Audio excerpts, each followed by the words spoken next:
Hello दोस्तों, स्वागत है आपका आपके अपने YouTube चैनल दिसार जीकेजीएस क्लासेस में। दोस्तों, आप सब लोग कैसे हैं? उम्मीद करते हैं आप सब लोग अच्छे होंगे, स्वस्थ होंगे, मस्त होंगे और अपनी तैयारी बेहतरीन तरीके से आप सभी कर रहे होंगे।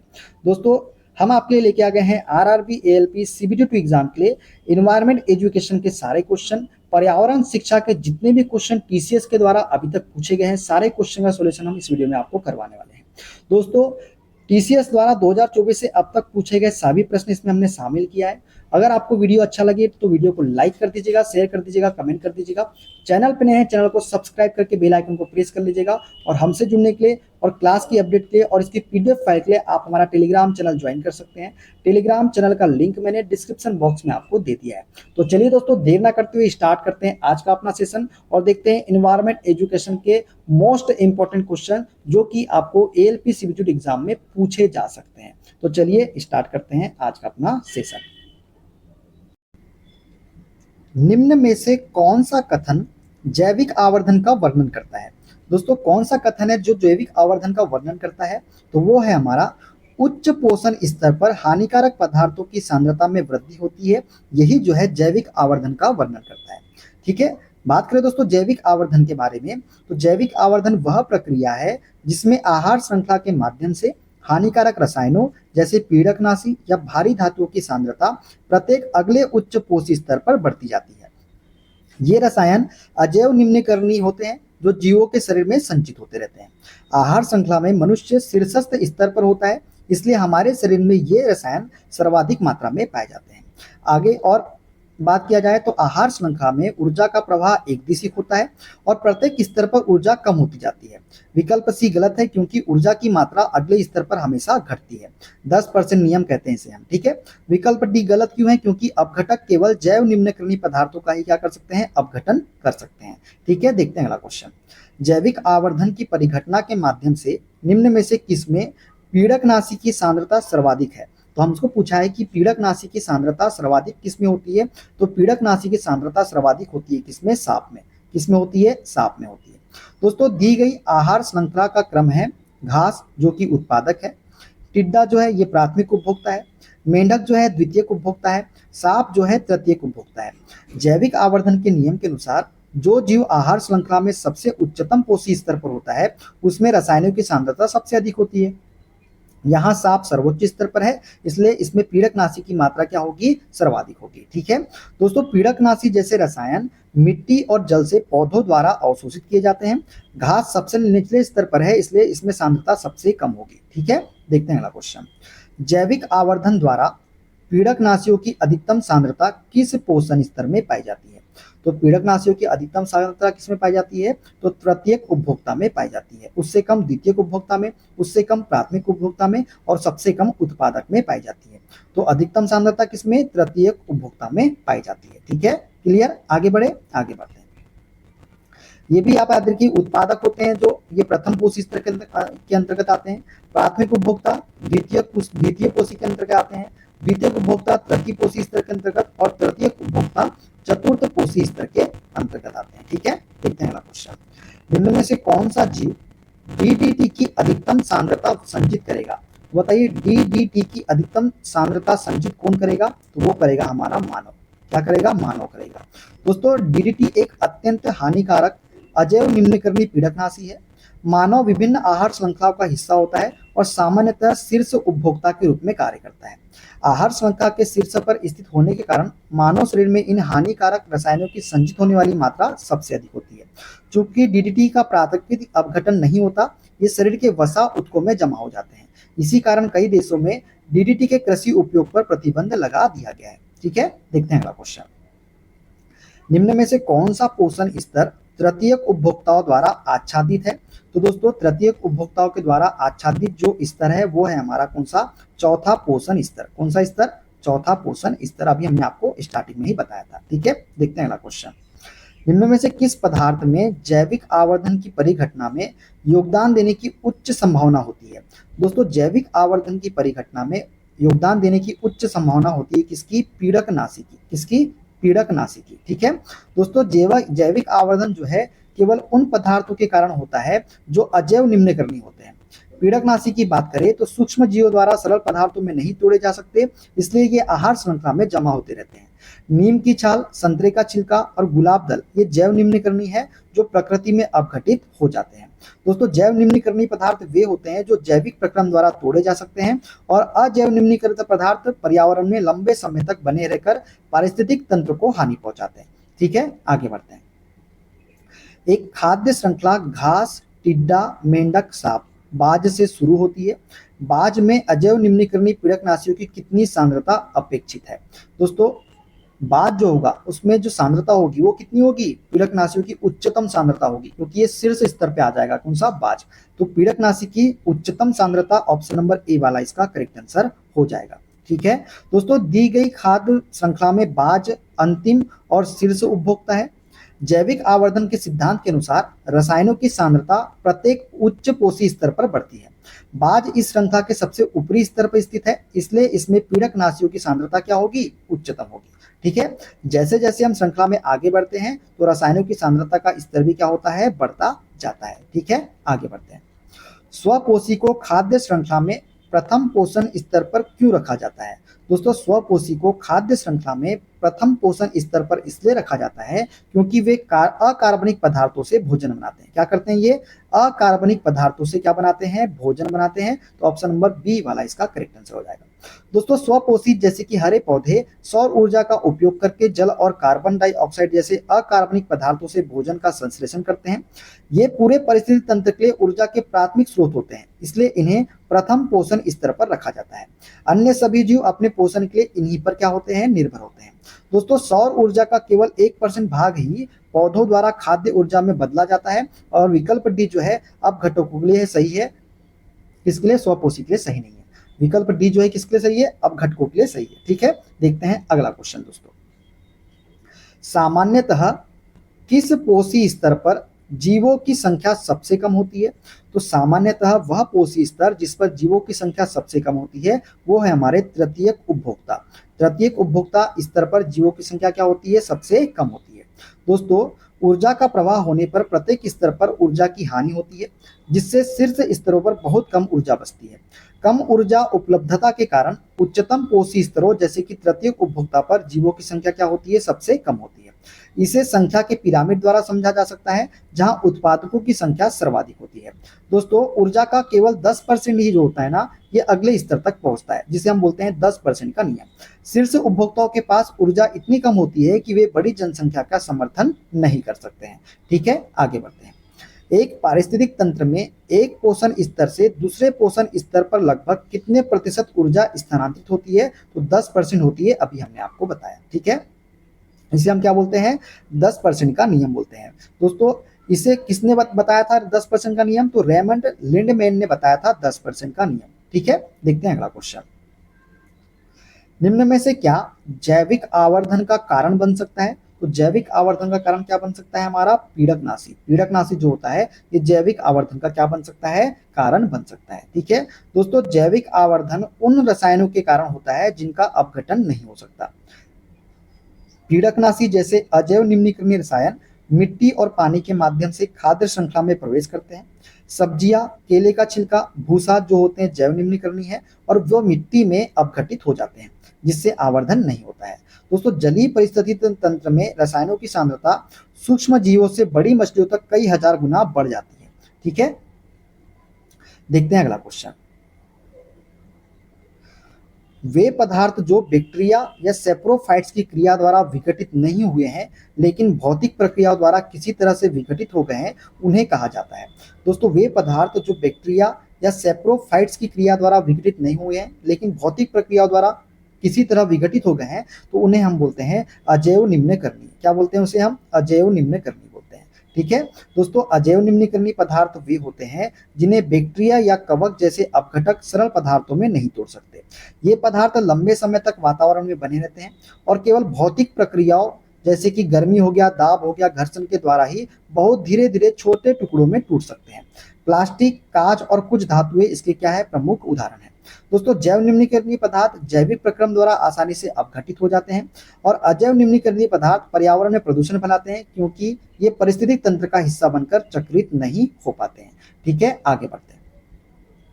अजैव निम्नकर्मी अपशिष्ट उत्पादन को कम करने का प्राथमिक लक्ष्य क्या है? तो अजैव निम्नकर्मी अपशिष्ट उत्पादन को कम करने का प्राथमिक लक्ष्य है ऑप्शन नंबर सी, प्राकृतिक संसाधनों का संरक्षण और प्रदूषण को न्यूनीकृत करना। तो ऑप्शन सी इसका करेक्ट आंसर हो जाएगा। ठीक है, आगे बढ़ते हैं।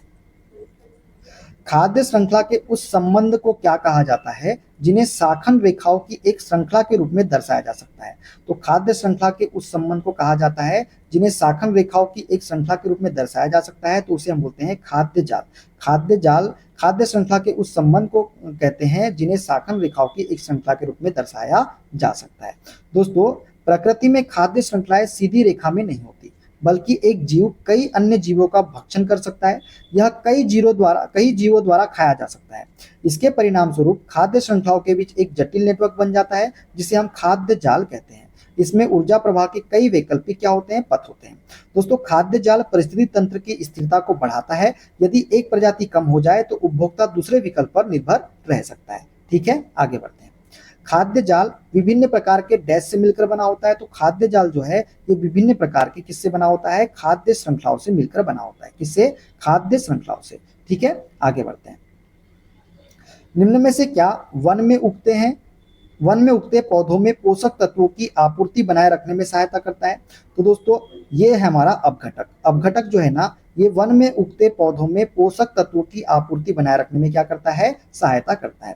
बात करें दोस्तों अपघटक के बारे में, तो अपघटक जैसे बैक्टीरिया और कवक मृत पौधों और जंतुओं के अवशेषों को सरल अकार्बनिक पदार्थों में तोड़ देते हैं। यह प्रक्रिया अपघटन कहलाती है, जिससे पोषक तत्व वापस मिट्टी में मिल जाते हैं और पौधों द्वारा पुनः अवशोषित किए जा सकते हैं। इस प्रकार अपघटक पोषक चक्र को बनाए रखने में अनिवार्य भूमिका निभाता है। दोस्तों, अपघटकों को प्रकृति का सफाई कर्मी भी कहा जाता है। जो अपघटक होते हैं इसे क्या कहा जाता है? प्रकृति का सफाई कर्मी। यदि अपघटक न हो तो मृत अवशेषों का ढेर लग जाएगा और मिट्टी की उर्वरता समाप्त हो जाएगी। ठीक है, क्लियर, आगे बढ़ते हैं। निम्न में से कौन सा परिदृश्य खाद्य जाल को सबसे अधिक प्रभावित कर सकता है? तो दोस्तों, एक प्रमुख प्रजाति का अचानक हटाया जाना जो है ये खाद्य जाल को सबसे अधिक प्रभावित कर सकता है। दोस्तों, किसी खाद्य जाल में एक कीस्टोन प्रजाति या प्रमुख प्रजाति को हटाने से पूरी प्रणाली असंतुलित हो जाती है। उदाहरण के लिए यदि जंगल से सभी बाघ हटा दिए जाए तो हिरणों की संख्या अत्यधिक बढ़ जाएगी, जिससे वनस्पति नष्ट हो सकती है। मौसमी परिवर्तन या धूप का प्रभाव अस्थायी होता है, लेकिन प्रजाति का विलोपन स्थायी असंतुलन पैदा करता है। दोस्तों, पारिस्थितिक तंत्र में प्रत्येक जीव एक दूसरे पर निर्भर है। एक जीव के गायब होने से उसके शिकार की संख्या अनियंत्रित हो सकती है और उसके शिकारी भूखे मर सकते हैं। ठीक है, क्लियर, आगे बढ़ते हैं। गेहूं, चावल, सब्जियां, फल और मांस जैसे खाद्य पदार्थों में निम्न में से किस परिघटना के कारण उनमें अलग अलग मात्रा में पीड़कनाशी अवशिष्ट पाए जाते हैं? दोस्तों, गेहूं, चावल, सब्जियां, फल और मांस जैसे खाद्य पदार्थों में कौन सी परिघटना? जैविक आवर्धन की परिघटना के कारण उनमें अलग अलग मात्रा में पीड़कनाशी अवशिष्ट पाए जाते हैं। ठीक है, देखते हैं अगला क्वेश्चन। स्कूल कैंपस की सफाई करते समय विद्यार्थियों को जैव निम्नकर्मी अपशिष्ट को पृथक करने के लिए कहा जाता है। निम्न में से किसे जैव निम्नकर्मी बिन में डाला जाना चाहिए? तो दोस्तों बताइए किसको डालना चाहिए? तो लकड़ी की पेंसिल की छीलन को जो है जैव निम्नकर्मी बिन में डाला जाना चाहिए। ठीक है, देखते हैं अगला क्वेश्चन। जैव निम्नकर्मी पदार्थों का क्या होता है? दोस्तों, जैव निम्नकर्मी पदार्थों का क्या होता है जब उन्हें पर्यावरण में मुक्त किया जाता है? तो दोस्तों, ये सरल घटकों में विच्छिन्न हो जाते हैं। ऑप्शन नंबर डी इसका करेक्ट आंसर हो जाएगा। ठीक है, आगे बढ़ते हैं। स्कूल के बगीचे में तितलियां अक्सर फूलों पर आती है, जबकि गिलहरियां काष्ठ फल खाती है। ये जीव किस प्रकार के उपभोक्ता है? दोस्तों, स्कूल के बगीचे में तितलियां अक्सर फूलों पर आती है, जबकि गिलहरियां काष्ठ फल खाती है। तो ये जीव किस प्रकार के उदाहरण है? तो दोस्तों, ये है तितलियां शाकाहारी और गिलहरी क्या है? गिलहरी भी क्या है? शाकाहारी है। तो ऑप्शन नंबर ए वाला इसका करेक्ट आंसर हो जाएगा। दोस्तों, तितलियां फूलों के मकरंद पर निर्भर करती है और गिलहरियां बीज फल खाती है। क्योंकि दोनों ही जीव सीधे तौर पर पौधों या पौधों के उत्पादों का सेवन कर रहे हैं, इसलिए इन्हें प्राथमिक उपभोक्ता या शाकाहारी श्रेणी में रखा जाता है। दोस्तों, वे जीव जो सीधे पौधों को खाते हैं शाकाहारी कहलाते हैं, और वे जीव जो अन्य जंतुओं का मांस खाते हैं मांसाहारी कहलाते हैं। ठीक है, आगे बढ़ते हैं। निम्न में से कौन सा अणु ओजोन के निर्माण के लिए उच्च ऊर्जा पराबैंगनी द्वारा विभक्त होता है? तो ये होता है हमारा ऑक्सीजन। कौन होता है? ऑक्सीजन होता है। ठीक है, राइट आंसर क्या हो जाएगा? ऑक्सीजन हो जाएगा। ठीक है, आगे बढ़ते हैं। निम्न में से कौन सा खाद्य श्रृंखला के प्रत्येक चरण से निर्मित होता है? तो खाद्य श्रृंखला के प्रत्येक चरण से निर्मित होता है हमारा पोषी स्तर। क्या निर्मित होता है? पोषी स्तर निर्मित होता है। ठीक है, आगे बढ़ते हैं नेक्स्ट क्वेश्चन की ओर। ओजोन के एक अणु में डैश होता है? दोस्तों ओजोन के एक अणु में ऑक्सीजन के 3 परमाणु होते हैं। कितने होते हैं? ऑक्सीजन के 3 परमाणु होते हैं। ठीक है दोस्तों, ओजोन का रासायनिक सूत्र O3 है। इसका अर्थ है कि ओजोन के एक एकल अणु में ऑक्सीजन के 3 परमाणु सह संयोजक बंधों द्वारा जुड़े होते हैं, जबकि हमारे श्वसन के आवश्यक ऑक्सीजन O2 द्विपरमाणु होती है। O3 एक घातक विष है यदि इसे सीधे सांस के माध्यम से लिया जाए, लेकिन वायुमंडल के ऊपरी स्तर पर यह पैराबैंगनी किरणों को सोखने वाला सुरक्षा कवच है। ठीक है, आगे बढ़ते हैं। दिए गए विकल्पों में से सामान्य घरेलू अपशिष्ट से संबंधित सही कथन का चयन कीजिए। दोस्तों सामान्य घरेलू अपशिष्ट से संबंधित सही कथन है कौन सा? अपशिष्ट में जैव निम्नीकरणी और अजैव निम्नीकरणी दोनों घटक होते हैं, तो ऑप्शन डी इसका करेक्ट आंसर हो जाएगा। ठीक है, अगला क्वेश्चन देखते हैं दोस्तों। कल्पना कीजिए कि कोई देश वैश्विक समझौते के बावजूद CFC का उपयोग जारी रखता है। उस देश और विश्व के लिए इसके क्या परिणाम हो सकते हैं? दोस्तों उस देश और विश्व के लिए जो परिणाम हो सकते हैं वो है ऑप्शन नंबर ए, पर्यावरणीय क्षति और वैश्विक आलोचना का सामना उसको करना पड़ सकता है। ठीक है, तो ऑप्शन ए इसका करेक्ट आंसर हो जाएगा। ओजोन पृथ्वी को सूर्य के डैश विकिरण से बचाता है? तो ओजोन पृथ्वी को सूर्य के किससे बचाता है? तो अल्ट्रा वायलेट किरणों से बचाता है, विकिरण से। तो ऑप्शन नंबर बी वाला इसका करेक्ट आंसर हो जाएगा। ठीक है, आगे बढ़ते हैं। निम्न में से कौन सा पारिस्थितिक तंत्र का अजैव घटक नहीं है? तो दोस्तों अजैव घटक नहीं है सूक्ष्म जीव। वर्षा हो गया, तापमान हो गया, पवन हो गया, ये सभी कैसे घटक हैं? अजैव घटक है। दोस्तों पारिस्थितिक तंत्र दो मुख्य घटकों से बना होता है, एक होता है जैव घटक और एक होता है अजैव घटक। अजैव घटक निर्जीव होते हैं जैसे वर्षा, तापमान, पवन, मृदा और खनिज। सूक्ष्म जीव की बात करें तो सूक्ष्म जीव सजीव होते हैं, इसलिए वे जैव घटक के अंतर्गत आते हैं, ये अपघटक के रूप में कार्य करते हैं। बात करें अन्य कॉन्सेप्ट के बारे में तो जैव घटकों में उत्पाद पौधे, उपभोक्ता जंतु और अपघटक सूक्ष्मजीव शामिल है। अजैव घटक भौतिक वातावरण का निर्धारण करते हैं जिसमें जीव रहते हैं। ठीक है, आगे बढ़ते हैं। वे पदार्थ जो जैविक प्रक्रियाओं द्वारा विघटित हो जाते हैं उन्हें क्या कहा जाता है? तो वे पदार्थ जो जैविक प्रक्रियाओं द्वारा विघटित हो जाते हैं उसे हम बोलते हैं जैव निम्नकरणीय पदार्थ। क्या बोलते हैं? जैव निम्नकरणीय पदार्थ बोलते हैं। दोस्तों जैव निम्नकरणीय पदार्थ वे पदार्थ है जो सूक्ष्म जीवों जैसे कि बैक्टीरिया हो गया, कवक हो गया, इनके द्वारा सरल अकार्बनिक पदार्थों में तोड़े जा सकते हैं। ये पदार्थ प्राकृतिक चक्र का हिस्सा बन जाते हैं और पर्यावरण को अधिक क्षति नहीं पहुंचाते हैं। उदाहरण के लिए बात करें तो रसोई का कचरा, कागज, सूती कपड़ा, मृत जीव, ये क्या है? सभी जैव निम्नीकरणीय पदार्थ है। ठीक है, अगला देखते हैं क्वेश्चन। निम्न में से कौन सा प्राकृतिक पारिस्थितिक तंत्र का उदाहरण है? दोस्तों प्राकृतिक पारिस्थितिक तंत्र का उदाहरण है हमारा वन। वन जो है ये प्राकृतिक पारिस्थितिक तंत्र का क्या है? उदाहरण है। ठीक है दोस्तों, पारिस्थितिक तंत्र दो प्रकार के होते हैं, एक होता है प्राकृतिक और एक होता है कृत्रिम, जो कि मानव के द्वारा निर्मित होता है। वन, झील और तालाब प्राकृतिक पारिस्थितिक तंत्र है क्योंकि ये प्रकृति में स्वतः विकसित होते हैं। फिश एक्वेरियम, बगीचा और खेत मानव निर्मित होते हैं। यहाँ मनुष्य स्वयं पर्यावरण को क्या करता है? नियंत्रित करता है। दोस्तों हाइड्रोपोनिक्स बिना मिट्टी के पौधों को उगाने की एक तकनीक है। एक्वेरियम एक कृत्रिम परितंत्र है जिसकी सफाई और रखरखाव मनुष्य को करना होता है, जबकि प्राकृतिक परितंत्र स्वयं संचालित होते हैं। ठीक है, आगे बढ़ते हैं। निम्न में से कौन सा मानवीय क्रियाकलाप ओजोन परत के क्षरण में योगदान देता है? तो मानवीय क्रियाकलाप जो ओजोन परत के क्षरण में योगदान देता है वो है CFC आधारित रेफ्रिजरेंट एवं स्प्रे केन का उपयोग। ठीक है, देखते हैं अगला क्वेश्चन। निम्न में से कौन सा अजैव निम्नीकरणीय पदार्थ है? दोस्तों अजैव निम्नीकरणीय पदार्थ है हमारा प्लास्टिक का बैग, कागज, सब्जी का छिलका, सूती कपड़ा, ये सभी क्या है? जैव निम्नीकरणीय पदार्थ है। ठीक है, आगे बढ़ते हैं। निम्न में से कौन सा कारक वायुमंडल में ओजोन परत को अधिक क्षति पहुंचाता है? तो दोस्तों क्लोरोफ्लोरोकार्बन जो है ये वायुमंडल में ओजोन परत को सबसे अधिक क्या पहुंचाता है? नुकसान पहुंचाता है या फिर क्षति पहुंचाता है। ठीक है, देखते हैं दोस्तों अगला क्वेश्चन। अच्छा, एक कॉन्सेप्ट बूस्टर में याद रखिएगा, 1980 के दशक में ओजोन की मात्रा में भारी गिरावट देखी गई थी, जिसके बाद 1987 में मॉन्ट्रियल प्रोटोकॉल के तहत CFC के उत्पादन को सीमित किया गया था। ठीक है, आगे बढ़ते हैं। प्लास्टिक जैसे गैर जैव निम्नकर्मी कचरे के प्रबंधन का सर्वोत्तम तरीका क्या है? तो प्लास्टिक जैसे गैर जैव निम्नकर्मी कचरे के प्रबंधन का सर्वोत्तम तरीका है इसे रिसाइकल करे और पुनः उपयोग करे। तो ऑप्शन नंबर बी वाला इसका करेक्ट आंसर हो जाएगा। ठीक है, आगे देखते हैं अगला क्वेश्चन। निम्न में से कौन सा जैव निम्नकर्मी पदार्थ का एक उदाहरण है? तो जैव निम्नकर्मी पदार्थ का उदाहरण है सब्जियों के सॉरी अजैव निम्नकर्मी उदाहरण नहीं है बोला है, तो उदाहरण नहीं है प्लास्टिक की थैलियां। बाकी बी सी और डी क्या है? ये जैव निम्नकर्मी पदार्थ है। ठीक है, आगे बढ़ते हैं। निम्न में से कौन सा पदार्थ प्रकृति में अक्रिय होता है और लंबी अवधि तक पर्यावरण में मौजूद रहता है तथा पारिस्थितिक तंत्र के विभिन्न अवयवों को क्षति पहुंचाता है? तो दोस्तों ये है हमारा डिस्पोजल प्लास्टिक कप। कौन सा? डिस्पोजल प्लास्टिक कप इसका करेक्ट आंसर हो जाएगा। ठीक है, आगे बढ़ते हैं। निम्न में से कौन सा एक मानव निर्मित पदार्थ है और बैक्टीरिया की क्रिया द्वारा विघटित नहीं होता है? तो दोस्तों प्लास्टिक जो है ना, ये मानव निर्मित पदार्थ है और बैक्टीरिया की क्रिया द्वारा विघटित नहीं होता है। ठीक है, देखते हैं अगला क्वेश्चन। वायुमंडल के उच्च स्तर पर निम्न में से कौन पृथ्वी की सतह को पराबैंगनी विकिरण से परिरक्षित करता है? तो दोस्तों ये है हमारा ओजोन। ओजोन जो है ना, ये पृथ्वी की सतह को पराबैंगनी विकिरण से क्या करता है? परिरक्षित करता है। ठीक है, आगे बढ़ते हैं नेक्स्ट क्वेश्चन की ओर। निम्न में से कौन सी सामग्री लंबे समय तक अपरिवर्तित रहती है? तो वह सामग्री जो लंबे समय तक अपरिवर्तित रहती है वो है प्लास्टिक का थैला। कौन सा? प्लास्टिक का थैला। तो ऑप्शन नंबर कौन सा सही हो जाएगा? सी वाला करेक्ट आंसर हो जाएगा। ठीक है, आगे बढ़ते हैं नेक्स्ट क्वेश्चन की ओर।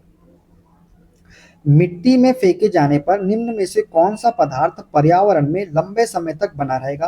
तो मिट्टी में फेंके जाने पर वह पदार्थ जो पर्यावरण में लंबे समय तक बना रहेगा वो है टूटे हुए कांच के टुकड़े। कौन से? टूटे हुए कांच के टुकड़े। ऑप्शन नंबर डी इसका करेक्ट आंसर हो जाएगा। ठीक है, आगे बढ़ते हैं।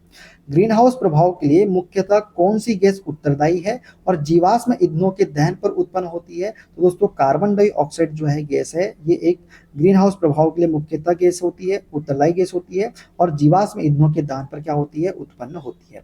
दोस्तों कार्बन डाइऑक्साइड एक प्रमुख ग्रीन हाउस गैस है। जब कोयला, पेट्रोलियम, लकड़ी जैसे जीवाश्म ईंधन जलाए जाते हैं तो बड़ी मात्रा में CO2 निकलती है। यह गैस वायुमंडल में ऊष्मा को रोक लेती है जिससे पृथ्वी का औसत तापमान बढ़ जाता है। इसे हम क्या बोलते हैं? ग्लोबल वार्मिंग बोलते हैं। दोस्तों ग्रीन हाउस प्रभाव के बिना पृथ्वी अत्यधिक ठंडी होती है, लेकिन CO2 की अत्यधिक मात्रा अब जलवायु परिवर्तन का कारण बन रही है। मीथेन भी एक शक्तिशाली ग्रीन हाउस गैस है, ये भी आपको याद रखना है। ठीक है, देखते हैं अगला क्वेश्चन। वायुमंडल के उच्च स्तरों पर स्थित ओजोन डैश अणु पर कार्यरत UV विकिरण का एक उत्पाद है। तो दोस्तों वायुमंडल के उच्च स्तरों पर स्थित ओजोन जो है ये ऑक्सीजन अणु पर कार्यरत UV विकिरण का एक उत्पाद है। तो ऑप्शन नंबर बी वाला इसका करेक्ट आंसर हो जाएगा। ठीक है, क्लियर? दोस्तों ओजोन वायुमंडल के समताप मंडल स्ट्रेटोस्फीयर में उच्च स्तरों पर पाई जाती है और यह ऑक्सीजन के अणुओं पर सूर्य से आने वाले पराबैंगनी UV विकिरण के प्रभाव से बनती है। प्रक्रिया इस प्रकार है, सूर्य का UV विकिरण ऑक्सीजन अणु को तोड़ता है जिससे दो स्वतंत्र ऑक्सीजन परमाणु बनते हैं। दोस्तों यही स्वतंत्र ऑक्सीजन परमाणु एक अन्य ऑक्सीजन अणु के साथ मिलकर ओजोन बनाता है, मतलब O3 बनाता है। यह प्रक्रिया समताप मंडल में ओजोन परत के निर्माण के लिए जिम्मेदार है जो पृथ्वी को हानिकारक UV विकिरण से बचाती है। इसलिए ऑक्सीजन ही वह अणु है जो UV विकिरण के साथ प्रतिक्रिया करके ओजोन का निर्माण करता है। ठीक है दोस्तों, अन्य विकल्प क्यों गलत है? क्योंकि तो बात करें कार्बन डाइऑक्साइड के बारे में तो यह गैस ग्रीन हाउस प्रभाव में महत्वपूर्ण भूमिका निभाती है, लेकिन यह UV विकिरण के साथ प्रतिक्रिया करके ओजोन नहीं बनाती। बात करें सल्फर डाइऑक्साइड के बारे में तो यह गैस मुख्य रूप से ज्वालामुखी उत्सर्जन और औद्योगिक गतिविधियों से उत्पन्न होती है और यह ओजोन निर्माण में भाग नहीं लेती। इसके बजाय वायुमंडलीय रसायनों जैसे सल्फ्यूरिक एसिड के निर्माण में यह शामिल हो सकती है। बात करें कार्बन मोनोऑक्साइड की तो यह एक जहरीली गैस है जो अधूरे दहन से उत्पन्न होती है। यह UV विकिरण के साथ ओजोन निर्माण में कोई भूमिका नहीं निभाती क्योंकि इसका रासायनिक गुण ओजोन उत्पादन के लिए अनुकूल नहीं है। ठीक है, बात करें अतिरिक्त तथ्य के बारे में दोस्तों, ओजोन परत का महत्व की बात करें तो ओजोन परत समताप मंडल में 15 से 35 किलोमीटर की ऊंचाई पर स्थित है और यह पृथ्वी को हानिकारक UVB और UVC किरणों से बचाती है जो त्वचा कैंसर और अन्य पर्यावरणीय क्षति का कारण बन सकती है। ओजोन के क्षरण की बात करें दोस्तों तो क्लोरोफ्लोरोकार्बन जैसे रसायन ओजोन अणुओं को तोड़ सकते हैं जिससे ओजोन परत में छिद्र जैसे अंटार्कटिका के ऊपर बनते हैं। मॉन्ट्रियल प्रोटोकॉल जो कि 1987 में लाया गया था, इसने CFC के उपयोग को सीमित करने में महत्वपूर्ण भूमिका निभाई थी। किसने? मॉन्ट्रियल प्रोटोकॉल ने। तो अगर आपसे पूछे ओजोन किससे संबंधित है? तो मॉन्ट्रियल प्रोटोकॉल से संबंधित है। बात करें ट्रोपोस्फेरिक ओजोन के बारे में, तो समताप मंडल के विपरीत निचले वायुमंडल में ओजोन प्रदूषक के रूप में कार्य करती है और मानव स्वास्थ्य के लिए हानिकारक हो सकती है, जो वाहन उत्सर्जन और औद्योगिक गतियों से बनती है। कौन? Tropospheric ozone. ठीक है, देखते हैं अगला क्वेश्चन। जैव निम्नकर्णी पदार्थों के बारे में विचार करने पर उनमें इनमें से कौन सा एक उभयनिष्ठ गुण मौजूद होता है? दोस्तों, जैव निम्नकर्णी पदार्थों के बारे में विचार करने पर उनमें इनमें से जो उभयनिष्ठ गुण मौजूद होता है वो है, वे सभी मूलतः जैविक होते हैं। क्या होते हैं? जैविक होते हैं। तो ऑप्शन डी इसका करेक्ट आंसर हो जाएगा। ठीक है दोस्तों, जैव निम्निक पदार्थ वे पदार्थ है जो सूक्ष्म जीवों जैसे बैक्टीरिया हो गया, कवक हो गया, इनके द्वारा प्राकृतिक रूप से विघटित हो सकते हैं। इन पदार्थों का एक उभयनिष्ठ गुण यह है कि ये मूलतः जैविक मतलब ऑर्गेनिक होते हैं, अर्थात इनमें कार्बन आधारित यौगिक होते हैं जो जैविक प्रक्रियाओं से उत्पन्न होते हैं। उदाहरण के लिए बात करें तो जैसे खाद्य अपशिष्ट हो गया, कागज हो गया, लकड़ी और कुछ प्रकार के जैव प्लास्टिक जैव निम्नीकरणीय होते हैं और ये सभी कार्बन युक्त जैविक यौगिकों से बने होते हैं। जैव निम्नीकरणीयता का आधार यह है कि सूक्ष्म जीव इन कार्बन आधारित यौगिकों को तोड़कर सरल पदार्थों जैसे CO2, पानी और बायोमास में परिवर्तित कर सकते हैं। इसलिए विकल्प डी हमारा क्या है? सही है, क्योंकि जैव निम्नीकरणीय पदार्थों का मूल गुण उनका जैविक होना है। क्या होना है? जैविक होना। दोस्तों, जैव निम्नीकरणीय बनाम गैर जैव निम्नीकरणीय की बात करें तो गैर जैव निम्नीकरणीय पदार्थ जैसे प्लास्टिक हो गया, पॉलीथीन हो गया, ये कार्बन आधारित हो सकते हैं, लेकिन उनकी जटिल संरचना के कारण सूक्ष्म जीव उन्हें आसानी से विघटित नहीं कर सकते। बात करें जैव निम्नीकरणीय सामग्री के उपयोग के बारे में, तो आधुनिक समय में जैव निम्नीकरणीय प्लास्टिक जैसे PLA पॉलीलैक्टिक एसिड का उपयोग पर्यावरणीय प्रदूषण को कम करने के लिए किया जा रहा है, जो मक्का या गन्ने जैसे प्राकृतिक स्रोतों से बनाए जाते हैं। ठीक है, देखते हैं अगला क्वेश्चन। धातुओं के मामले में आदर्श अपशिष्ट निपटान विधि कौन सी है? तो धातुओं के मामले में आदर्श अपशिष्ट निपटान विधि है दोस्तों, वो है पुनर्चक्रण। क्या है? रिसाइकलिंग। तो ऑप्शन नंबर बी वाला इसका करेक्ट आंसर हो जाएगा। दोस्तों, धातुओं के आदर्श अपशिष्ट निपटान की विधि पुनर्चक्रण है, क्योंकि संसाधन संरक्षण, धातुएं जैसे एल्यूमिनियम हो गया, तांबा हो गया, स्टील हो गया, गैर नवीकरणीय साधन है। पुनर्चक्रण से इन धातुओं को दोबारा उपयोग में लाया जा सकता है, जिससे खनन और कच्चे माल की आवश्यकता कम होती है। ऊर्जा बचत की बात करें तो धातुओं का पुनर्चक्रण एक नए धातु उत्पादन की तुलना में कम ऊर्जा की खपत करता है।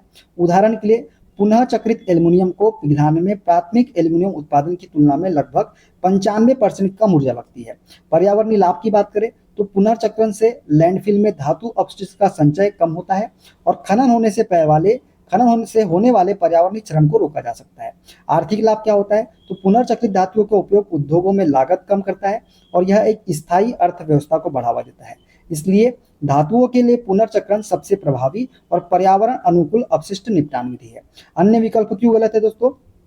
बात करें भस्मीकरण के बारे में तो यह धातुओं के लिए उपयुक्त नहीं है, क्योंकि धातुएं गैर जैविक और गैर दहनशील होती है।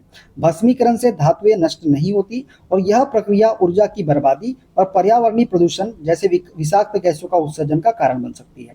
कंपोस्ट बनाना दोस्तों, कंपोस्ट जो होती है यह विधि जैविक अपशिष्ट जैसे खाद्य अवशेष पत्तियों के लिए उपयुक्त है, ना कि धातुओं के लिए। धातुएं जैव निम्नीकरणीय नहीं होती, इसलिए कंपोस्टिंग इनके लिए असंभव है।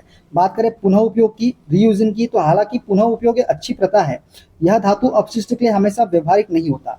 उदाहरण के लिए क्षतिग्रस्त या पुराने धातु उत्पाद जैसे टूटे हुए डिब्बे को सीधे पुनः उपयोग करना संभव नहीं हो सकता, जबकि पुनर्चक्रण से उन्हें नए उत्पादों में बदला जा सकता है। तो ये सब चीज आपको याद रखना है। ठीक है, देखते हैं अगला क्वेश्चन। छोटे मांसाहारी या द्वितीयक उपभोक्ता डैश स्तर पर आते हैं। दोस्तों, छोटे मांसाहारी या द्वितीयक उपभोक्ता जो है ये तीसरे पोषी स्तर पर आते हैं। कौन से स्तर पर? तीसरे पोषी स्तर पर। दोस्तों, छोटे मांसाहारी या द्वितीयक उपभोक्ता खाद्य श्रृंखला में तीसरे पोषी स्तर पर आते हैं, क्योंकि खाद्य श्रृंखला में पोषी स्तर ऊर्जा हस्तांतरण को दर्शाते हैं। पहला पोषी स्तर की बात करें तो उत्पादक इसके अंतर्गत आते हैं, जैसे कि पौधे हो गया, शैवाल हो गया, जो सूर्य के प्रकाश से प्रकाश संश्लेषण के माध्यम से ऊर्जा उत्पन्न करते हैं। दूसरे पोषी स्तर की बात करें तो प्राथमिक उपभोक्ता इसके अंतर्गत आते हैं, जैसे शाकाहारी जीव हो गया, जैसे खरगोश हो गया, जो उत्पादकों को खाते हैं। ये किस क्या होते हैं? दूसरे पोषी स्तर में आते हैं। बात करें तीसरा पोषी स्तर के बारे में तो ये आते हैं द्वितीय उपभोक्ता इसके अंतर्गत आते हैं, जैसे छोटे मांसाहारी हो गया, मकड़िया, मेंढक, छोटी मछलियां, जो प्राथमिक उपभोक्ताओं को खाते हैं, ये सभी आते हैं तीसरे पोषी स्तर में। छोटे मांसाहारी जैसे मकड़िया जो कीटों को खाती है, तीसरे पोषी स्तर पर होते हैं, क्योंकि वे अपनी ऊर्जा शाकाहारी जीवों से प्राप्त करते हैं, ना कि सीधे पौधों या शिकारियों से। ठीक है, देखते हैं अगला क्वेश्चन। ठोस अपशिष्ट को क्या करना चाहिए दोस्तों? खुले में जमा करना चाहिए, कंपोस्ट बनाना चाहिए, या फिर भस्मीकरण करना चाहिए। दोस्तों ठोस अपशिष्ट को जो है ना हमें खुले में जमा करना चाहिए। क्या करना चाहिए? खुले में जमा करना चाहिए। जैविक अपशिष्ट की बात करें तो क्या करना चाहिए? इसको कंपोस्ट बनाना चाहिए। क्या करना चाहिए? कंपोस्ट बनाना चाहिए। हॉस्पिटल अपशिष्ट की बात करें तो भस्मीकरण इसको करना चाहिए। क्या करना चाहिए? भस्मीकरण। तो पहले का बी आ जाएगा, दूसरे का ए आ जाएगा और तीसरे का सी आ जाएगा। ठीक है, बी ए सी इसका करेक्ट आंसर हो जाएगा। कौन सा ऑप्शन सही हो जाएगा? ऑप्शन नंबर बी ए सी, ऑप्शन नंबर पहला ही वाला इसका करेक्ट आंसर हो जाएगा। ठीक है, क्लियर? तो दोस्तों ठोस अपशिष्ट की बात करें तो खुले में जमा करना चाहिए। ठोस अपशिष्ट को कहाँ करना चाहिए? खुले में जमा करना चाहिए। दोस्तों ठोस अपशिष्ट में विभिन्न प्रकार के कचरे जैसे प्लास्टिक है, धातु है, कागज है, ये शामिल होते हैं। कई स्थानों पर विशेष रूप से जहां उन्नत अपशिष्ट प्रबंधन प्रणाली उपलब्ध नहीं है, ठोस अपशिष्टों को खुले में जमा करना एक सामान्य हालांकि पर्यावरण के लिए हानिकारक प्रथा है। ठीक है, बात करें जैविक अपशिष्ट के बारे में तो कंपोस्ट बनाना चाहिए। जैविक अपशिष्ट जो है इससे कंपोस्ट बनाना चाहिए। जैसे जैविक अपशिष्ट जैसे खाद्य अवशेष, पत्तियां हो गया और अन्य कार्बन आधारित पदार्थ सूक्ष्म जीवों द्वारा विघटित हो सकते हैं। कंपोस्टिंग इन अपशिष्टों को खाद में बदलने की एक प्राकृतिक और पर्यावरण अनुकूल विधि है। बात करें हॉस्पिटल अपशिष्ट की तो भस्मीकरण। हॉस्पिटल अपशिष्ट में जैव चिकित्सीय कचरा जैसे सीरीज हो गया, दवाइयाँ, ऊतक शामिल होता है जो संक्रामक और खतरनाक हो सकता है। भस्मीकरण इन अपशिष्टों को उच्च तापमान पर जलाकर नष्ट करने और रोगजनकों को खत्म करने का प्रभावी तरीका है। ठीक है, देखते हैं अगला क्वेश्चन। उच्च पोषकीय स्तरों में रसायनों के संचय की प्रक्रिया को क्या कहते हैं? तो उच्च पोषकीय स्तरों में रसायनों के संचयन की प्रक्रिया को हम क्या बोलते हैं? हम बोलते हैं जैव आवर्धन। क्या बोलते हैं इसे? हम जैव आवर्धन बोलते हैं। दोस्तों जैव आवर्धन वह प्रक्रिया है जिसमें कुछ रसायन जैसे भारी धातुएं, पारा या सीसा बोल लीजिए आप, या स्थायी कार्बनिक प्रदूषक जैसे डीडीटी हो गया, खाद्य श्रृंखला के उच्च पोषकीय स्तरों में बढ़ते हुए संचित होते हैं। कारण क्या होते हैं? तो कारण होते हैं वे रसायन पर्यावरण में स्थायी होते हैं और आसानी से विघटित नहीं होते, ये कारण होता है। निचले पोषकीय स्तरों जैसे उत्पादक या प्राथमिक उपभोक्ता में ये रसायन कम मात्रा में मौजूद होते हैं, लेकिन जब प्राथमिक उपभोक्ता जैसे शाकाहारी जीव इनका सेवन करते हैं तो रसायन उनके ऊतकों में क्या हो जाते हैं? जमा हो जाते हैं। दोस्तों द्वितीयक और तृतीयक उपभोक्ता जैसे छोटे मांसाहारी और शीर्ष शिकारी जो होते हैं इन प्राथमिक उपभोक्ताओं को खाते हैं, जिससे रासायनिक की सांद्रता उच्च पोषकीय स्तरों पर और अधिक बढ़ जाती है। उदाहरण की बात करें डीडीटी का संचय मछलियों से मछलियां खाने वाले पक्षियों जैसे बाज में बढ़ता है, जिससे उनकी प्रजनन क्षमता प्रभावित हो सकती है। संबंधित अतिरिक्त तथ्य की बात करें, स्थायी कार्बनिक प्रदूषक जैसे जैव आवर्धन में शामिल रसायन जैसे डीडीटी हो गया, पीसीबी हो गया, पॉलीक्लोरिनेटेड बाइफिनाइल्स वसा में घुलनशील होते हैं, जिसके कारण वे जीवों के वसायुक्त ऊतकों में जमा हो जाते हैं। पारा का जैव आवर्धन की बात करें तो समुद्री खाद्य श्रृंखला में पारा मिथाइल मरकरी के रूप में छोटी मछलियों से बड़ी मछलियों जैसे टूना और फिर समुद्री पक्षियों या मनुष्य में संचित होता है, जिससे न्यूरोटॉक्सिक प्रभाव हो सकते हैं। पारिस्थितिक प्रभाव क्या होता है? जैव आवर्धन शीर्ष शिकारियों जैसे बाज हो गया, शेर या फिर मनुष्य में उच्च सांद्रता के कारण प्रजनन समस्याएं, प्रतिरक्षा तंत्र की कमजोरी और अन्य स्वास्थ्य प्रभाव पैदा कर सकता है। ठीक है, ये इसके प्रभाव होते हैं। ठीक है, देखते हैं अगला क्वेश्चन। निम्नलिखित को आहार श्रृंखला के अनुसार व्यवस्थित कीजिए। अब बताइए क्या होता है। देखिए दोस्तों सबसे पहले धान है। धान को कौन खाता है? टिड्डी खाता है। धान को कौन खाता है? टिड्डी खाता है। टिड्डी को कौन खाता है? टिड्डी को सांप खाता है। टिड्डी को सॉरी दोस्तों, टिड्डी को कौन खाता है? टिड्डी को खाता है मेंढक। कौन खाता है? मेंढक खाता है। मेंढक को कौन खाता है? सांप खाता है। मेंढक को कौन खाता है? सांप खाता है। सांप को कौन खाता है? गरुड़ खाता है। तो धान, टिड्डी, मेंढक। धान पहला सी आएगा, टिड्डी सी ई, फिर ए, सी ई ए, फिर डी, फिर क्या आएगा? बी। तो क्या आएगा? C E A D B. C E A D B option number B वाला इसका करेक्ट आंसर हो जाएगा। ठीक है दोस्तों, खाद्य श्रृंखला में जीवों को उनके पोषी स्तर के आधार पर व्यवस्थित किया जाता है, जहां प्रत्येक स्तर पिछले स्तर से ऊर्जा प्राप्त करता है। दिए गए जीवों को खाद्य श्रृंखला के अनुसार व्यवस्थित करने के लिए हम उनके पारिस्थितिक भूमिका और भोजन संबंधों का विश्लेषण करते हैं। जैसे धान बोले दोस्तों तो यह एक उत्पादक है जो प्रकाश संश्लेषण द्वारा सूर्य की ऊर्जा को ग्रहण करता है। यह खाद्य श्रृंखला का पहला पोषी स्तर है। टिड्डी की बात करें तो यह एक प्राथमिक उपभोक्ता है जो शाकाहारी है और धान जैसे पौधों को खाता है। यह दूसरा पोषी स्तर है। मेंढक की बात करें तो यह एक द्वितीयक उपभोक्ता है जो छोटे मांसाहारी हैं और टिड्डियों जैसे कीटों को खाते हैं। यह तीसरा पोषी स्तर होता है। और बात करें सांप के बारे में तो यह एक तृतीयक उपभोक्ता है जो मेंढक जैसे द्वितीयक उपभोक्ताओं को खाता है। यह चौथा पोषी स्तर है। और गरुड़ की बात करें तो यह एक शीर्ष शिकारी है जो सांपों जैसे तृतीयक उपभोक्ताओं को खाता है। यह पांचवा पोषी स्तर होता है। ठीक है, क्लियर? आगे बढ़ते हैं। इनमें से कौन सी जैव निम्नकर्णी की सटीक परिभाषा है? दोस्तों जैव निम्नकर्णी कौन से होते हैं? तो सूक्ष्म जीवों की क्रिया द्वारा हानि रहित उत्पादों में विघटित होने में सक्षम होने वाले क्या कहलाते हैं? जैव निम्नकर्णी कहलाते हैं। ठीक है दोस्तों, जैव निम्नकर्णी पदार्थ वे हैं जो सूक्ष्म जीवों जैसे कि बैक्टीरिया हो गया, कवक हो गया की प्राकृतिक प्रक्रियाओं द्वारा विघटित होकर हानि रहित उत्पादों जैसे कार्बन डाइऑक्साइड, जल और बायोमास में परिवर्तित हो जाते हैं। इसकी विशेषताएं निम्न होती है। कैसे?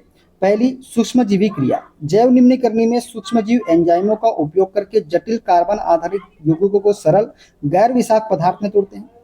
हानि रहित उत्पाद की बात करें तो यह प्रक्रिया पर्यावरण के लिए सुरक्षित होती है क्योंकि परिणामी उत्पाद जैसे कार्बन डाइऑक्साइड और जल पर्यावरण में प्राकृतिक रूप से एकीकृत हो जाते हैं और प्रदूषण का कारण नहीं बनते। उदाहरण की बात करें तो खाद्य अवशिष्ट कागज हो गया, कुछ जैव प्लास्टिक हो गया, जैव निम्नकर्णी है क्योंकि ये सूक्ष्म जीवों द्वारा क्या हो सकते हैं? विघटित हो सकते हैं। ठीक है, देखते हैं अगला क्वेश्चन। 5 पोषी स्तरों की एक साधारण खाद्य श्रृंखला नीचे दी गई है। यदि चौथे पोषी स्तर में मौजूद सर्प को 10 किलो जूल ऊर्जा मिलती है तो उत्पादक के पास ऊर्जा की कितनी मात्रा उपलब्ध है? ये हमसे पूछा है। क्या बोला है? कितनी मात्रा उपलब्ध है, ये हमसे पूछा है। दोस्तों हम जानते हैं ऊर्जा प्रवाह में 10% नियम लागू होता है। हर पोषी स्तर से अगले स्तर पर केवल लगभग 10% ऊर्जा स्थानांतरित होती है। ठीक है, तो दोस्तों यहाँ चौथी पोषी स्तर को 10 किलो जूल ऊर्जा मिल रही है, तो इसका मतलब है कि थर्ड पोषी स्तर मेंढक के पास कुल ऊर्जा क्या होगी? 10% होगी।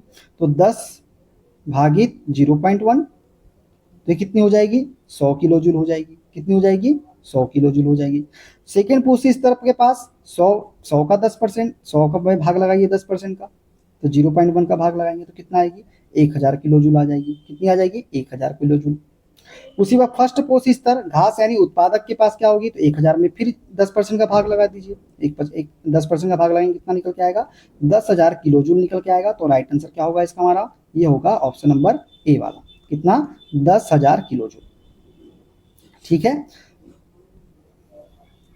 दोस्तों, पारिस्थितिक तंत्र में ऊर्जा का प्रवाह जो होता है ना, वो एक तरफा होता है, उत्पादक से शाकाहारी फिर मांसाहारी तक।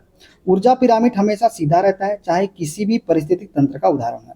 खाद्य श्रृंखला में पोषी स्तर बढ़ने पर ऊर्जा और बायोमास दोनों घटते हैं, तो ये भी आपको याद रखना है। ठीक है, देखते हैं अगला क्वेश्चन।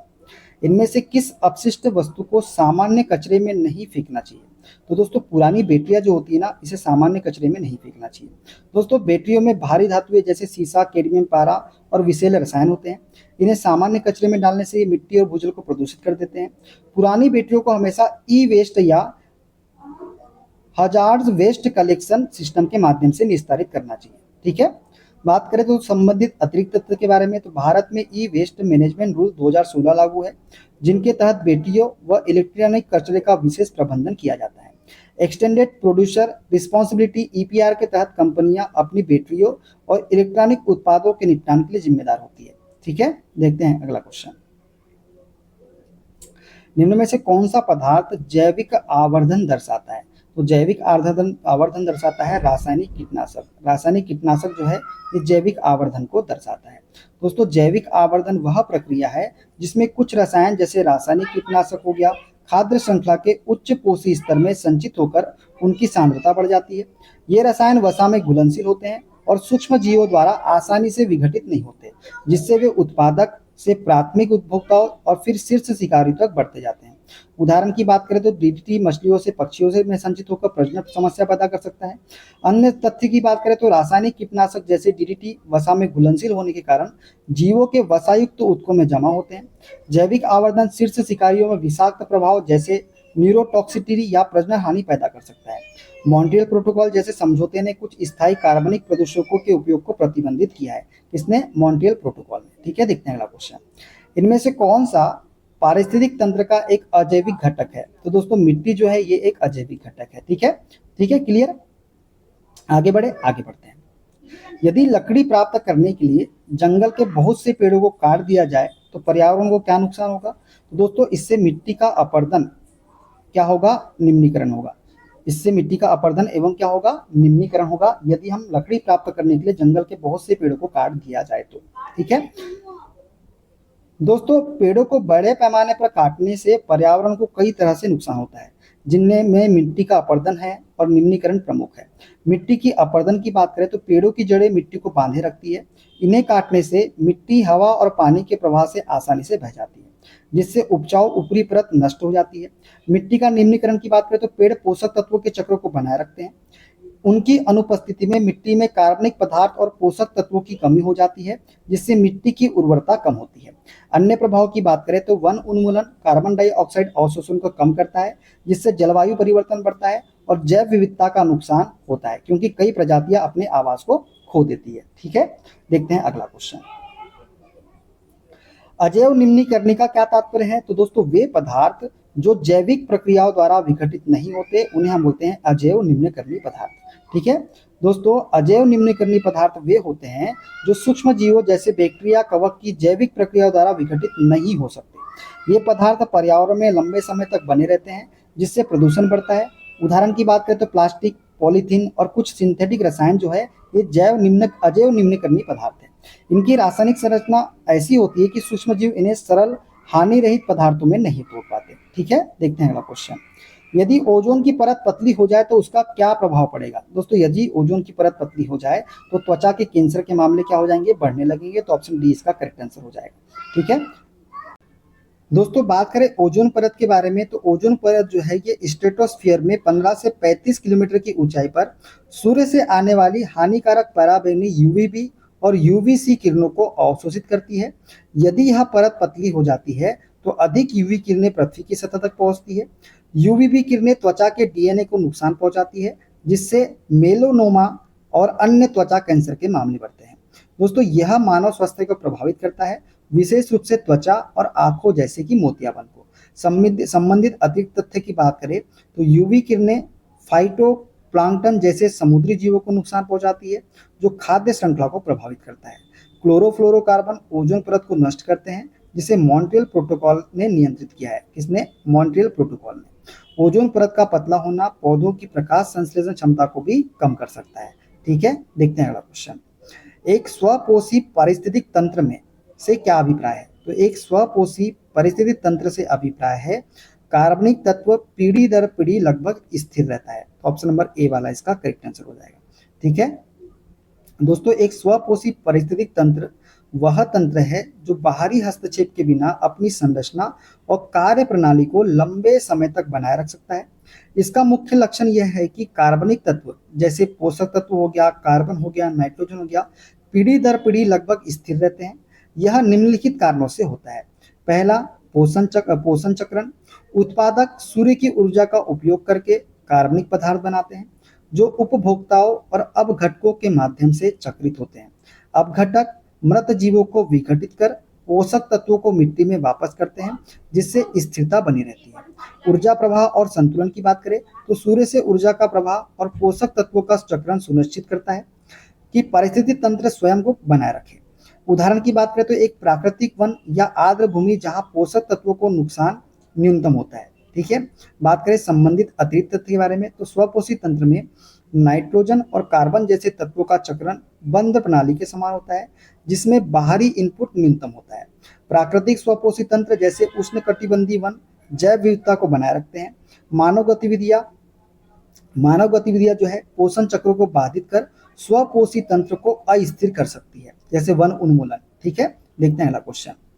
निम्न में से कौन सा जीवाश्म ईंधनों के जलने के कारण उत्पन्न परिणाम नहीं है? दोस्तों जीवाश्म ईंधन के जलने के कारण उत्पन्न परिणाम नहीं है, वो है वायुमंडल की ऊपरी परतों में ओजोन के स्तरों में कमी। ये इसके कारण नहीं होता। अम्ल वर्षा, स्मॉग का बनना, नाइट्रोजन और सल्फर डाइऑक्साइड का निर्माण, ये जो है जीवाश्म ईंधन के जलने के कारण उत्पन्न परिणाम है। तो ठीक है दोस्तों जीवाश्म ईंधन जैसे कोयला हो गया, पेट्रोल हो गया, डीजल हो गया, इसके जलने से कई पर्यावरणीय प्रभाव उत्पन्न होते हैं, लेकिन वायुमंडल की ऊपरी परतों स्ट्रेटोस्फीयर में ओजोन स्तरों में कमी इनमें से एक परिणाम नहीं है। ओजोन परत का क्षरण मुख्य रूप से क्लोरोफ्लोरोकार्बन, हेलॉन्स और अन्य ओजोन क्षयकारी रसायनों के उत्सर्जन से होता है, जो रेफ्रिजरेंट, एरोसोल और औद्योगिक प्रक्रियाओं से निकलते हैं, न कि जीवाश्म ईंधन के दहन से। ठीक है दोस्तों, जीवाश्म ईंधन के जलने से carbon dioxide, carbon monoxide, sulphur dioxide और नाइट्रोजन ऑक्साइड जैसी गैसें उत्पन्न होती है, जो अन्य पर्यावरणीय समस्याओं का कारण बनती है। ठीक है, देखते हैं अगला क्वेश्चन। अजैव निम्नीकरणीय पदार्थों के बारे में निम्न में से कौन सा कथन सही है? दोस्तों, अजैव निम्नीकरणीय पदार्थ के बारे में जो सत्य कथन है वो है, अजैव निम्नीकरणीय पदार्थ पर्यावरण में बने रहते हैं। ठीक है, क्लियर? राइट आंसर क्या हो जाएगा? ऑप्शन नंबर ए वाला हो जाएगा। ठीक है, आगे बढ़े। सार्वजनिक स्थानों पर चाय बेचने के लिए प्लास्टिक के कपों के स्थान पर कागज के कपों का उपयोग क्यों किया जाना चाहिए? तो सार्वजनिक स्थानों पर चाय बेचने के लिए प्लास्टिक के कपों के स्थान पर कागज के कपों का उपयोग इसलिए किया जाना चाहिए क्योंकि कागज के कप जैव निम्नीकरणीय होते हैं। तो ऑप्शन बी इसका करेक्ट आंसर हो जाएगा। ठीक है, आगे बढ़ते हैं। पर्यावरण के विभिन्न घटकों के बीच ऊर्जा के प्रवाह के संबंध में निम्न में से कौन सा कथन गलत है? तो दोस्तों, पर्यावरण के विभिन्न घटकों के बीच ऊर्जा के प्रवाह के संबंध में जो कथन गलत है वो है ऑप्शन नंबर बी, हरे पौधे पत्तियों पर पड़ने वाली सौर ऊर्जा में से लगभग 10% को अवशोषित करते हैं। यही क्या है? हमारा गलत कथन है। दोस्तों, हरे पौधे पत्तियों पर पड़ने वाली सौर ऊर्जा में से लगभग 10% को अवशोषित करते हैं, ये गलत है, क्योंकि पौधे पत्तियों पर पड़ने वाली सौर ऊर्जा का सिर्फ 1 से 2% भाग ही प्रकाश संश्लेषण में उपयोग करते हैं। 10% नियम जो है ये ऊर्जा स्थानांतरण के लिए है, एक कोशीय स्तर से अगले स्तर तक, ना कि पौधों द्वारा सूर्य की ऊर्जा अवशोषण के लिए। इसलिए ये कथन क्या है? हमारा गलत कथन है। ठीक है, देखते हैं अगला क्वेश्चन। निम्न में से कौन सा कथन किसी पारिस्थितिक तंत्र में एक अजैविक घटक की एक जैविक घटक के साथ अंतःक्रिया को दर्शाता है? तो ये है केचुए द्वारा मिट्टी में बिल बनाना। क्या बनाना? केचुए द्वारा मिट्टी में बिल बनाना। ठीक है दोस्तों, पारिस्थितिक तंत्र में दो प्रकार के घटक होते हैं। एक होता है जैविक घटक, एक होता है अजैविक घटक। जैविक घटक मतलब जीवित घटक जैसे पौधे, जानवर, सूक्ष्मजीव हो गया। अजैविक घटक की बात करें तो निर्जीव घटक जैसे मिट्टी, जल, वायु, तापमान हो गया। जब कोई जीवित प्राणी किसी निर्जीव तत्व के साथ क्रिया करता है तो इसे बायोटिक एबायोटिक इंटरेक्शन कहते हैं। यहाँ केचुआ मिट्टी में बिल बनाता है, इसलिए यह सही उदाहरण है। ठीक है, अजैविक घटक जैसे तापमान, नमी और पीएच सीधे जीवों के वितरण और अनुकूलन को प्रभावित करते हैं। केचुए मिट्टी को भुरभुरी बनाकर उसकी जल धारण क्षमता और उर्वरता बढ़ाते हैं, इसलिए इन्हें किसान का मित्र भी कहा जाता है। किसको? केचुए को। पारिस्थितिक तंत्र में बायोटिक एबायोटिक अंतःक्रिया को अध्ययन करने के लिए इकोसिस्टम इकोलॉजी शाखा होती है। कौन सी शाखा होती है? इकोसिस्टम इकोलॉजी शाखा होती है। ठीक है, देखते हैं अगला क्वेश्चन। निम्न में से किसे जैव चिकित्सा अपशिष्ट नहीं माना जाता है? तो जैव चिकित्सा अपशिष्ट किसे नहीं माना जाता है? तो खाद्य अपशिष्ट को जो है जैव चिकित्सा अपशिष्ट नहीं माना जाता है। ठीक है, देखते हैं अगला क्वेश्चन। क्लोरोफ्लोरोकार्बन निर्गमित न करने वाले रेफ्रिजरेटरों का निर्माण संपूर्ण विश्व में अनिवार्य कर दिया गया है। यह ओजोन के भरण को रोकने में किस प्रकार सहायक होगा? दोस्तों, यह ओजोन अणुओं के साथ अभिक्रिया करने वाले सीएफसी के निर्गमन को क्या करेगा? कम करेगा। ऑप्शन नंबर डी इसका करेक्ट आंसर हो जाएगा। ठीक है, देखते हैं अगला क्वेश्चन। निम्न में से कौन सा जीव समूह पर्यावरण को स्वच्छ रखने में सहायक होता है? तो दोस्तों, जीवाणु और कवक जो है ना, ये पर्यावरण को स्वच्छ रखने में क्या होते हैं? सहायक होते हैं। दोस्तों, जीवाणु और कवक पर्यावरण को स्वच्छ रखने में सहायक होते हैं क्योंकि वे अपघटक के रूप में कार्य करते हैं। उनकी भूमिका क्या होती है? ये मृत पौधों, जानवरों और अन्य जैविक पदार्थों को विघटित करके कार्बन डाइऑक्साइड, पानी और पोषक तत्वों जैसे नाइट्रोजन हो गया, फास्फोरस, इसमें परिवर्तित करते हैं। पर्यावरणीय लाभ की बात करें तो यह प्रक्रिया अपशिष्ट को हटाकर पर्यावरण को स्वच्छ रखती है, पोषक तत्वों को मिट्टी में वापस लौटाती है और पोषण चक्र जैसे नाइट्रोजन चक्रों को बनाए रखती है। उदाहरण की बात करें तो बैक्टीरिया मृत पदार्थ को तोड़ते हैं और कवक जैसे मशरूम हो गया जटिल कार्बनिक यौगिकों को विघटित करते हैं। ठीक है, देखते हैं अगला क्वेश्चन। निम्न में से क्या ओजोन परत के क्षरण का परिणाम नहीं है? तो दोस्तों, सुनामी जो है ये ओजोन परत के क्षरण का परिणाम नहीं है। प्रतिरक्षा तंत्र कमजोर होना ये परिणाम है। त्वचा कैंसर परिणाम है। सूर्य से पृथ्वी पर अधिक पराबैंगनी किरणें आना ये भी क्या है? परिणाम है। ठीक है, देखते हैं अगला क्वेश्चन। डैश के उपयोग से पर्यावरण के अनुकूल कैरी बैग तैयार किए जा सकते हैं। तो दोस्तों, कागज के उपयोग से, किसके उपयोग से, कागज के उपयोग से पर्यावरण के अनुकूल कैरी बैग तैयार किए जा सकते हैं। ठीक है दोस्तों, पर्यावरण के अनुकूल कैरी बैग वे है जो जैव निम्नीकरणीय हो और पर्यावरण में प्रदूषण न बढ़ाए। कागज इस उद्देश्य के लिए उपयुक्त है क्योंकि कागज जैव निम्नीकरणीय होता है, जिसमें सूक्ष्म जीव प्राकृतिक रूप से विघटित कर हानि रहित उत्पादों में बदल देते हैं। कागज के बैग पुनर्चक्रण योग्य होते हैं, जिससे संसाधनों का संरक्षण होता है। कागज का उत्पादन यदि सतत वन प्रबंधन से हो तो पर्यावरणीय प्रभाव को कम करता है। ठीक है, देखते हैं अगला क्वेश्चन। नीचे दिए गए जीवों से शीर्ष शिकारी का चयन कीजिए। तो दोस्तों शीर्ष शिकारी कौन से होते हैं, तो ये है गरुड़। गरुड़ जो है ये क्या है, शीर्ष शिकारी है। दोस्तों शीर्ष शिकारी वह जीव है जो खाद्य श्रृंखला के शीर्ष पर होता है और जिसका कोई प्राकृतिक शिकारी नहीं होता। गरुड़ एक शीर्ष शिकारी है क्योंकि यह मांसाहारी है और सांप, छोटे स्तनधारी और अन्य पक्षियों जैसे जीवों का शिकार करता है। वयस्क गरुड़ का कोई प्राकृतिक शिकारी नहीं होता जो इसे खाद्य श्रृंखला के शीर्ष पर रखता है। यह परिस्थिति संतुलन बनाए रखता है क्योंकि यह निचले पोषी स्तरों की आबादी को नियंत्रित करता है। दोस्तों शीर्ष शिकारी जो है ये परिस्थिति तंत्र में जैव विविधता को बनाए रखते हैं क्योंकि वे अति चराई को रोकते हैं। गरुड़ की तेज दृष्टि और शक्तिशाली पंजे इसे कुशल शिकारी बनाते हैं। मानव गतिविधियां जैसे कीटनाशक या आवास विनाश शीर्ष शिकारियों को प्रभावित कर सकती है, जिससे खाद्य श्रृंखला असंतुलित होती है। ठीक है, देखते हैं अगला क्वेश्चन। निम्न में से कौन सी गतिविधि पर्यावरण के अनुकूल है, बताइए कौन सी गतिविधि है जो पर्यावरण के अनुकूल है। तो बिजली के उत्पादन के लिए सौर ऊर्जा का उपयोग ये पर्यावरण के क्या है, अनुकूल है। ठीक है, सौर ऊर्जा नवीकरणीय और स्वच्छ ऊर्जा स्रोत है। इससे ग्रीन हाउस गैस उत्सर्जन और प्रदूषण नहीं होता। यह जीवाश्म ईंधनों, कोल, पेट्रोल, नेचुरल गैस पर निर्भरता कम करता है, इसलिए यह क्या है, पर्यावरण के अनुकूल है। दोस्तों भारत में राष्ट्रीय सौर मिशन 2010 के तहत सौर ऊर्जा को बढ़ावा दिया गया। लक्ष्य क्या था इसका, 2030 तक कुल बिजली उत्पादन का 40% नवीकरणीय ऊर्जा से प्राप्त करना। ठीक है, देखते हैं अगला क्वेश्चन। निम्न में से कौन सा विकल्प पारितंत्र में ऊर्जा प्रवाह के सही क्रम को निरूपित करता है। तो सही क्रम होता है मांसाहारी, शाकाहारी, उत्पादक, सूर्य का प्रकाश। ठीक है, देखते हैं ऑप्शन नंबर डी वाला इसका करेक्ट आंसर हो जाएगा। ठीक है, देखते हैं अगला क्वेश्चन। सर्वाधिक प्रबल ग्रीन हाउस गैस है, तो सर्वाधिक प्रबल ग्रीन हाउस गैस जो है वो है हमारी भाप। कौन सी, भाप।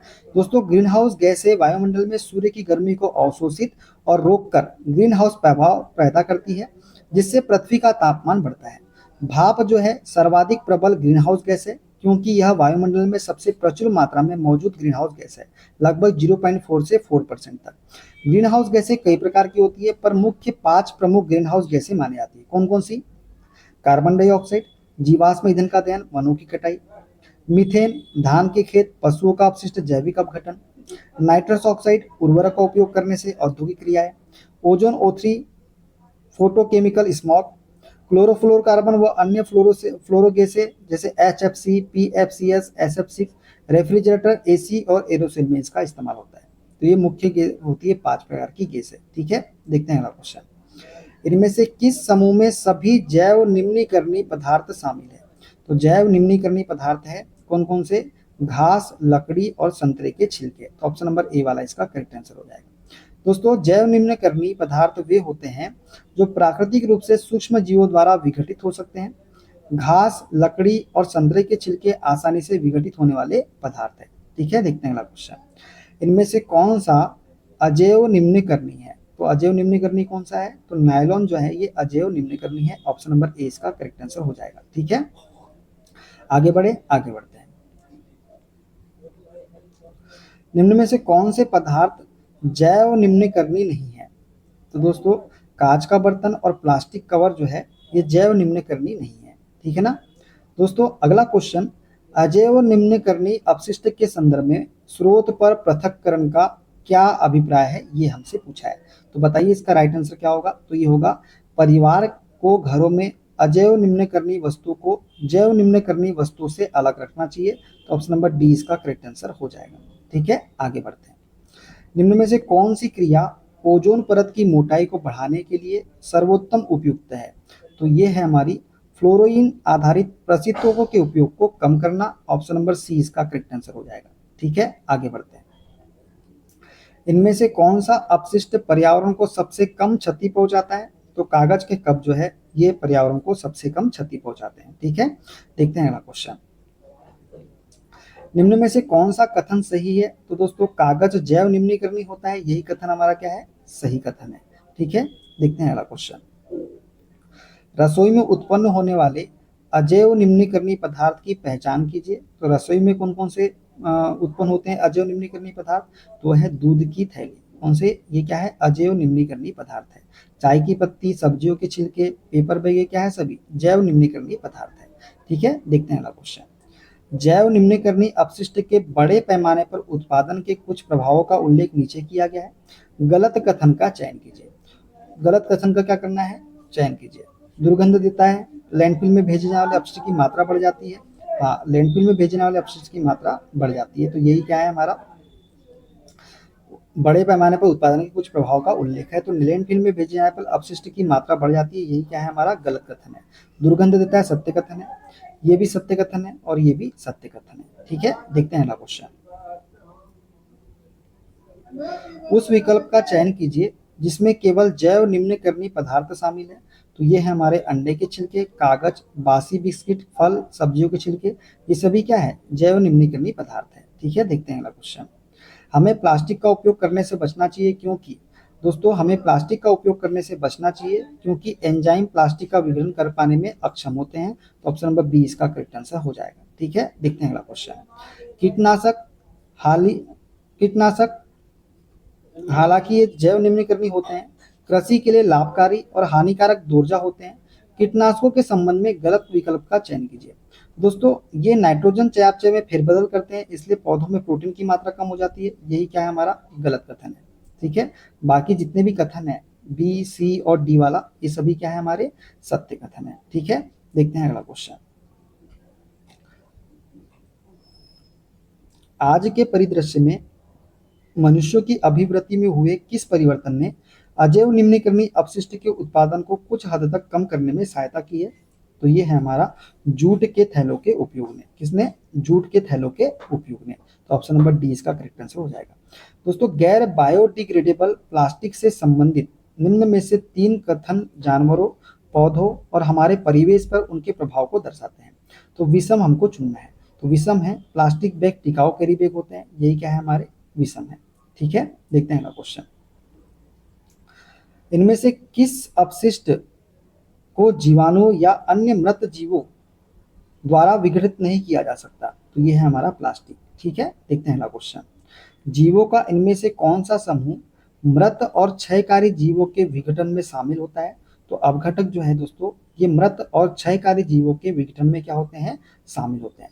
दोस्तों अपघटक की बात करें तो अपघटक ये वे जीव है, जैसे बैक्टीरिया और कवक जो है, ये क्या है? अपघटक है, जो मृत पादपों और जंतुओं के अवशेषों को सड़ाकर सरल अकार्बनिक पदार्थों मतलब CO2 H2O खनिज में बदलते हैं।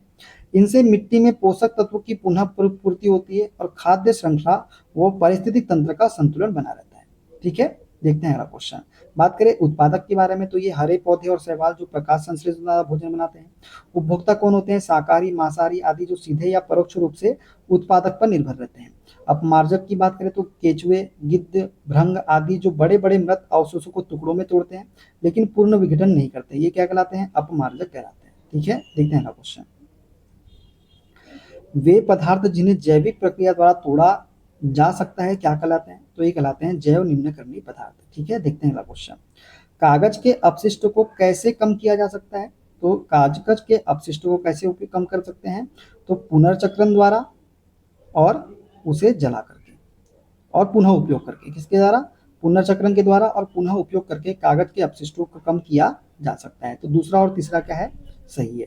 तो कौन सा दूसरा और तीसरा? ऑप्शन नंबर सी इसका करेक्ट आंसर हो जाएगा। ठीक है, देखते हैं अगला क्वेश्चन। निम्नलिखित कथनों में से कौन सा सही है? तो सही कथन है एंजाइम जीवाणु या अन्य मृत जीवी जैव निम्नीकरणीय पदार्थों पर क्रिया करते हैं और उन्हें अपघटित करते हैं, यही क्या है? हमारा सही कथन है। ठीक है, देखते हैं अगला क्वेश्चन। निम्न में से कौन सा कथन सही है? तो दोस्तों हमें कचरे को प्लास्टिक की थैलियों में नहीं रखना चाहिए, यही कथन क्या है? हमारा सत्य कथन है। तो 50 क्वेश्चन क्या था? निम्न में से कौन सा कथन सही है? उपयोग के बाद प्लास्टिक की थैलियों को जलाकर उनका निपटान किया जाना चाहिए, गलत कथन।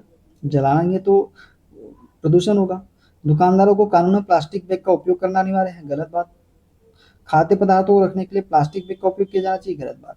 तो ऑप्शन सी ही वाला में क्या हो जाएगा, हमारा सही कथन हो जाएगा। ठीक है, क्लियर। निम्न में से कौन सा कथन गलत है? दोस्तों हमको बताना है कौन सा कथन गलत है। दोस्तों जीवाश्म ईंधन अक्षय संसाधन होता है, यही कथन क्या है, हमारा गलत कथन है। बात करें कोयला, पेट्रोलियम और प्राकृतिक गैस जीवाश्म ईंधन है, बिल्कुल सत्य बात है। हमें कोयला, पेट्रोलियम और प्राकृतिक गैस का उपयोग विवेकपूर्ण ढंग से करना चाहिए, बिल्कुल सत्य बात है।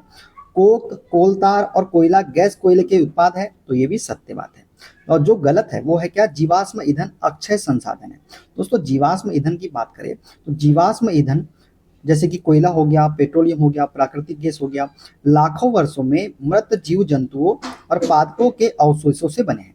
इनका निर्माण बहुत धीमी गति से होता है, जबकि इनका उपयोग बहुत तेजी से हो रहा है। इनका देखो, इनका जो निर्माण होता है ना, वो बहुत धीमी गति से होता है, और इसका उपयोग देखिए हम बहुत तेजी से कर रहे हैं, पेट्रोल का यूज कर रहे हैं, प्राकृतिक गैस का उपयोग कर रहे हैं। इसलिए ये अक्षय नहीं बल्कि अनक्षय सीमित संसाधन होते हैं। ठीक है, तो समझ गए ना क्यों है अक्षय संसाधन नहीं है जीवाश्म ईंधन। दोस्तों बात करें कोक की, तो कोक जो है ये शुद्ध कार्बन, ईंधन और धातुकर्म उद्योग में प्रयोग किया जाता है। कोलतार की बात करें तो रसायन हो गया, दवाइयाँ हो गया, परफ्यूम हो गया, रंग और डामर हो गया, इसको बनाने में कोलतार का उपयोग हम करते हैं। कोयला गैस की बात करें तो ईंधन के रूप में इसका हम प्रयोग करते हैं। जीवाश्म ईंधन जलाने से CO2 और SO2 जैसी गैसें निकलती है, जो ग्लोबल वार्मिंग और अम्ल वर्षा का कारण बनती है। तो ये भी बातें आपको याद रखना है। ठीक है, आगे बढ़ते हैं। इनमें से कौन सा कार्बनिक यौगिक बायोगैस और कंप्रेस्ड नेचुरल गैस का एक प्रमुख घटक होता है? तो कौन सा कार्बनिक यौगिक है, कार्बन यौगिक है जो बायोगैस और कंप्रेस्ड नेचुरल गैस का एक प्रमुख घटक है? तो वो है हमारा मीथेन। मीथेन जो होता है ये बायोगैस और कंप्रेस्ड नेचुरल गैस का एक प्रमुख घटक है। बात करें दोस्तों बायोगैस का, तो बायोगैस मुख्यतः मीथेन, जिसमें लगभग 55 से 70% होता है क्या, मीथेन, और कार्बन डाइऑक्साइड से बनी होती है। CNG की बात करें तो कंप्रेस्ड नेचुरल गैस का मुख्य घटक भी क्या होता है, मीथेन होता है। इसमें कितनी होती है, लगभग 80 से 90% पाई जाती है मीथेन, किसमें, CNG में। मीथेन एक साफ और उच्च ऊर्जा वाला ईंधन है, जिसे ग्रीन फ्यूल भी कहा जाता है। यदि पूछ ले आपसे ग्रीन फ्यूल किसे कहा जाता है, तो मीथेन को ही कहा जाता है। तो ये भी आपको याद रखना है। अन्य विकल्प गलत क्यों है दोस्तों? बात करें प्रोपेन की, तो यह LPG लिक्विफाइड पेट्रोलियम गैस में प्रमुख होता है, CNG या बायोगैस में नहीं होता है। बात करें एथेन की, C2H6 की, तो प्राकृतिक गैस में थोड़ी मात्रा में पाया जाता है, पर मुख्य घटक नहीं है। बात करें ब्यूटेन की, तो यह भी LPG में होता है, ये गैस सिलेंडर में उपयोग होता है। कहाँ पे, गैस सिलेंडर में। ठीक है, देखते हैं अतिरिक्त तथ्य के बारे में। तो बात करें CNG के बारे में, तो मुख्यतः मीथेन वाहनों में पेट्रोल डीजल के विकल्प के रूप में CNG का प्रयोग। LPG की बात करें तो मुख्यतः प्रोपेन और ब्यूटेन का मिश्रण, घरेलू रसोई गैस में इसका उपयोग होता है। बायोगैस गोबर हो गया, पौधों और अन्य जैविक अपशिष्टों के एनएरोबिक अपघटन से बनती है। और मीथेन एक ग्रीन हाउस गैस भी है, जो CO2 से कई गुना ज्यादा प्रभावी होती है। ठीक है, क्लियर, आगे बढ़ते हैं। निम्न में से क्या ऊर्जा का एक गैर पारंपरिक स्रोत नहीं है? दोस्तों गैर पारंपरिक स्रोत नहीं है पूछा है, तो दोस्तों नाभिकीय ऊर्जा जो है ना, ये पारंपरिक स्रोत है, ना कि गैर पारंपरिक स्रोत। दोस्तों गैर पारंपरिक स्रोत है हमारा भूतापीय ऊर्जा, सौर ऊर्जा, ज्वारीय ऊर्जा, ये क्या है, गैर पारंपरिक स्रोत है।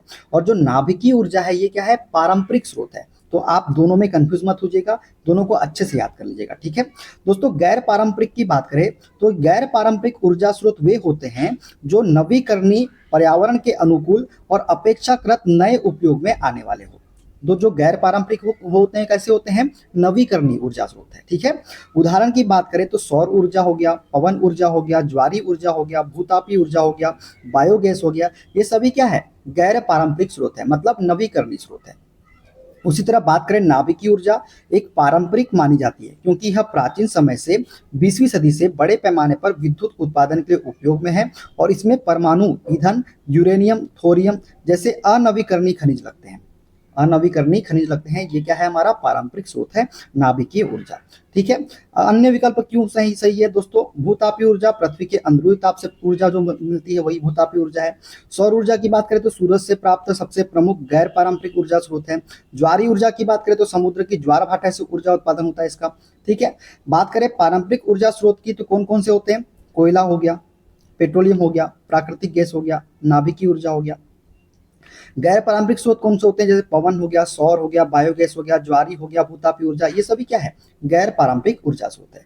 भारत में नवीकरणीय ऊर्जा मंत्रालय गैर पारंपरिक ऊर्जा स्रोतों के विकास के लिए कार्यरत है और भारत की सबसे बड़ी सौर ऊर्जा परियोजना है भटला सोलर पार्क, जो कि कहाँ पे है, राजस्थान में स्थित है।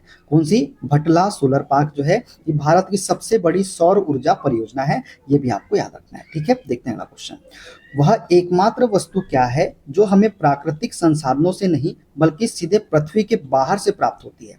तो वह एकमात्र वस्तु जो हमें प्राकृतिक संसाधनों से नहीं बल्कि सीधे पृथ्वी के बाहर से प्राप्त होती है वो है हमारी ऊर्जा। क्या है, ऊर्जा है। दोस्तों, सूर्य से मिलने वाली सौर ऊर्जा ही ऐसी वस्तु है जो हमें सीधे पृथ्वी के बाहर से प्राप्त होती है। बाकी सब की बात करें, कोयला, प्राकृतिक गैसें, खनिज, ये सभी पृथ्वी के प्राकृतिक संसाधनों से ही मिलते हैं। सौर ऊर्जा के अलावा हाल के समय में हम अंतरिक्ष से आने वाले विकिरण और ऊर्जा का भी अध्ययन कर रहे हैं, परंतु मुख्य स्रोत सूर्य की ऊर्जा ही है। ठीक है, अन्य विकल्प क्यों गलत है दोस्तों? बात करें कोयले की तो मृत पौधों के अवशेषों से पृथ्वी की सतह के नीचे बना जीवाश्म ईंधन है। प्राकृतिक गैसों की बात करें तो जैविक पदार्थों के अपघटन से बनी गैसें धरती के अंदर से निकाली जाती है। और खनिज की बात करें तो पृथ्वी की परतों में पाए जाने वाले ठोस अकार्बनिक पदार्थ क्या है, खनिज है। ठीक है, देखते हैं अगला क्वेश्चन। निम्न में से कौन सा ऊर्जा का एक पारंपरिक स्रोत है? अब क्या पूछा है, पारंपरिक स्रोत। इसके पहले क्या पूछा था, गैर पारंपरिक। तो पारंपरिक स्रोत कौन सा है दोस्तों? क्या बायोमास ऊर्जा है क्या? नहीं। जल विद्युत ऊर्जा है क्या? नहीं। ज्वारीय ऊर्जा है क्या? नहीं। तो नाभिकीय ऊर्जा जो है ये क्या है, हमारा पारंपरिक स्रोत है। बायोमास ऊर्जा, जल विद्युत ऊर्जा, ज्वारीय ऊर्जा क्या है, ये गैर पारंपरिक स्रोत है। ठीक है, क्लियर। इसको हमने डिटेल में आपको समझा दिया था। आगे बढ़ते हैं। हम इंसानों को पेट्रोलियम उत्पादों पर अपनी निर्भरता क्यों कम करनी चाहिए? दोस्तों बताइए, हम इंसान हैं, हमें पेट्रोलियम उत्पाद पर अपनी निर्भरता क्यों कम करनी चाहिए? क्योंकि पेट्रोलियम की मात्रा क्या है, सीमित है, इस वजह से। तो ऑप्शन नंबर ए वाला इसका करेक्ट आंसर हो जाएगा। ठीक है दोस्तों, पेट्रोलियम जो है एक गैर नवीकरणीय संसाधन है। पेट्रोलियम क्या है, एक गैर नवीकरणीय है, तो पारंपरिक स्रोत है। ठीक है, और इसकी सीमित मात्रा पृथ्वी पर उपलब्ध है, अतः इसका संरक्षण हमको क्या करना है, आवश्यक है। ठीक है, देखते हैं अगला क्वेश्चन। निम्न में से कौन सा ऊर्जा का अनवीकरणीय स्रोत नहीं है? बताइए कौन सा जो है ऊर्जा का अनवीकरणीय स्रोत नहीं है? तो वायु जो है दोस्तों ये अनवीकरणीय स्रोत नहीं है। प्राकृतिक गैस, कोयला, पेट्रोलियम, ये सभी क्या है, अनवीकरणीय स्रोत है। ठीक है दोस्तों, अनवीकरणीय स्रोत ऊर्जा स्रोत वे होते हैं जो सीमित मात्रा में पृथ्वी में पाए जाते हैं और पुनः जल्दी से उत्पन्न नहीं हो सकते।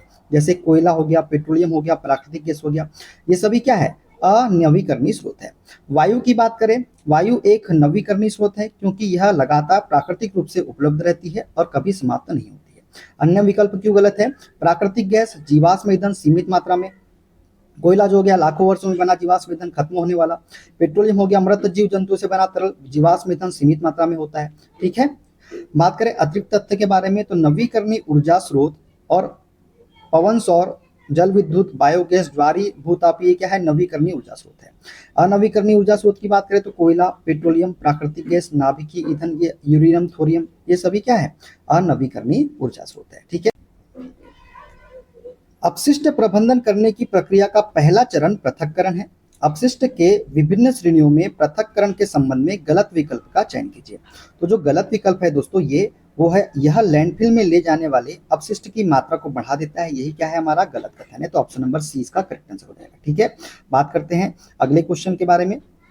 अच्छा, इसका एक्स्ट्रा फैक्ट देख लेते हैं दोस्तों। अपशिष्ट का पृथक्करण करने से लैंडफिल में जाने वाले कचरे की मात्रा कम होती है क्योंकि पुनर्चक्रण योग्य और जैविक कचरा अलग करके उपयोग में लाया जा सकता है। तो विकल्प सी में कहा गया है कि यह लैंडफिल में जाने वाले अपशिष्ट की मात्रा को बढ़ा देता है, इसलिए यह कथन क्या है, हमारा गलत है।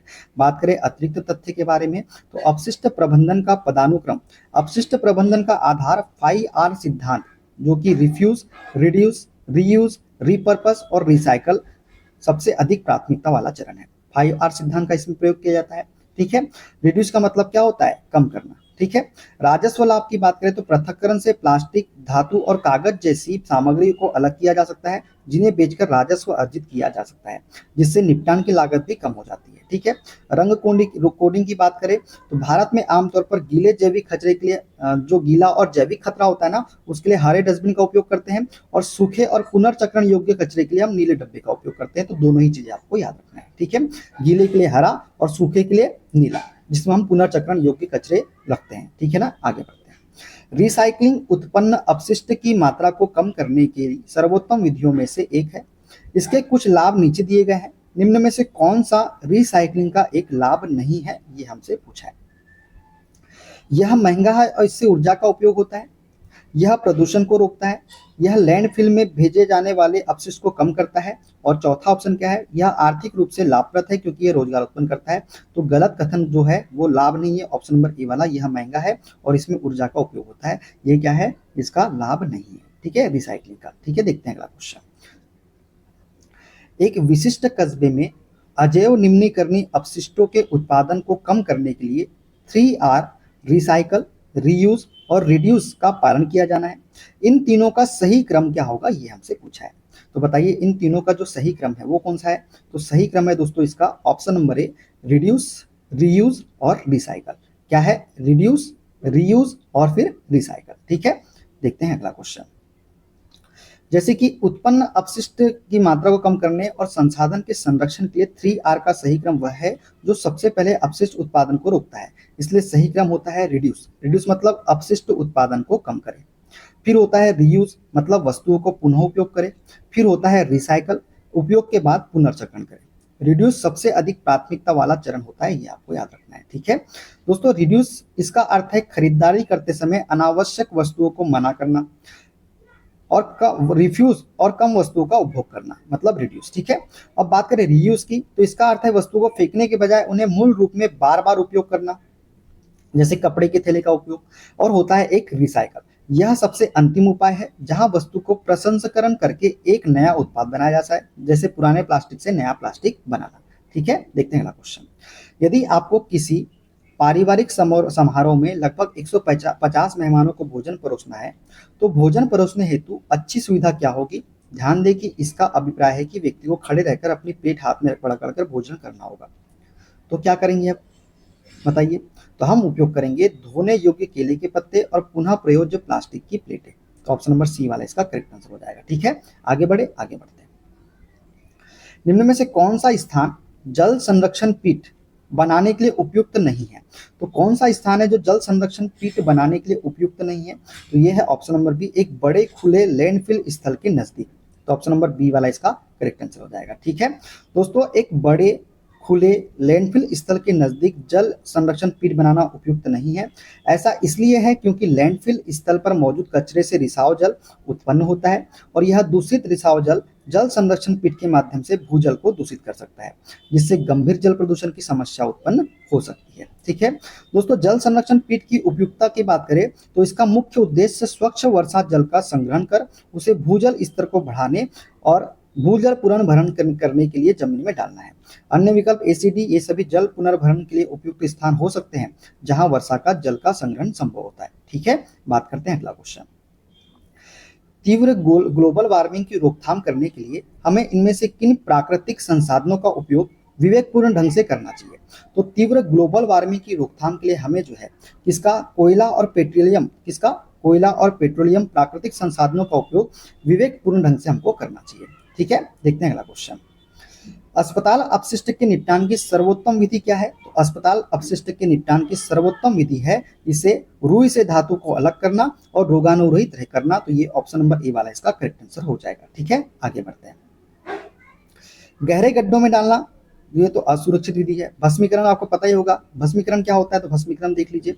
उच्च तापमान पर जलाना भी संक्रामक अपशिष्ट निपटान की एक सामान्य विधि है, लेकिन यह वायु प्रदूषण का कारण बन सकती है, इसके लिए इसका उपयोग नहीं करते हैं। ठीक है, देखते हैं अगला क्वेश्चन। निम्न तालिका में टूटी हुई प्लास्टिक की बाल्टी को कहाँ रखा जाएगा।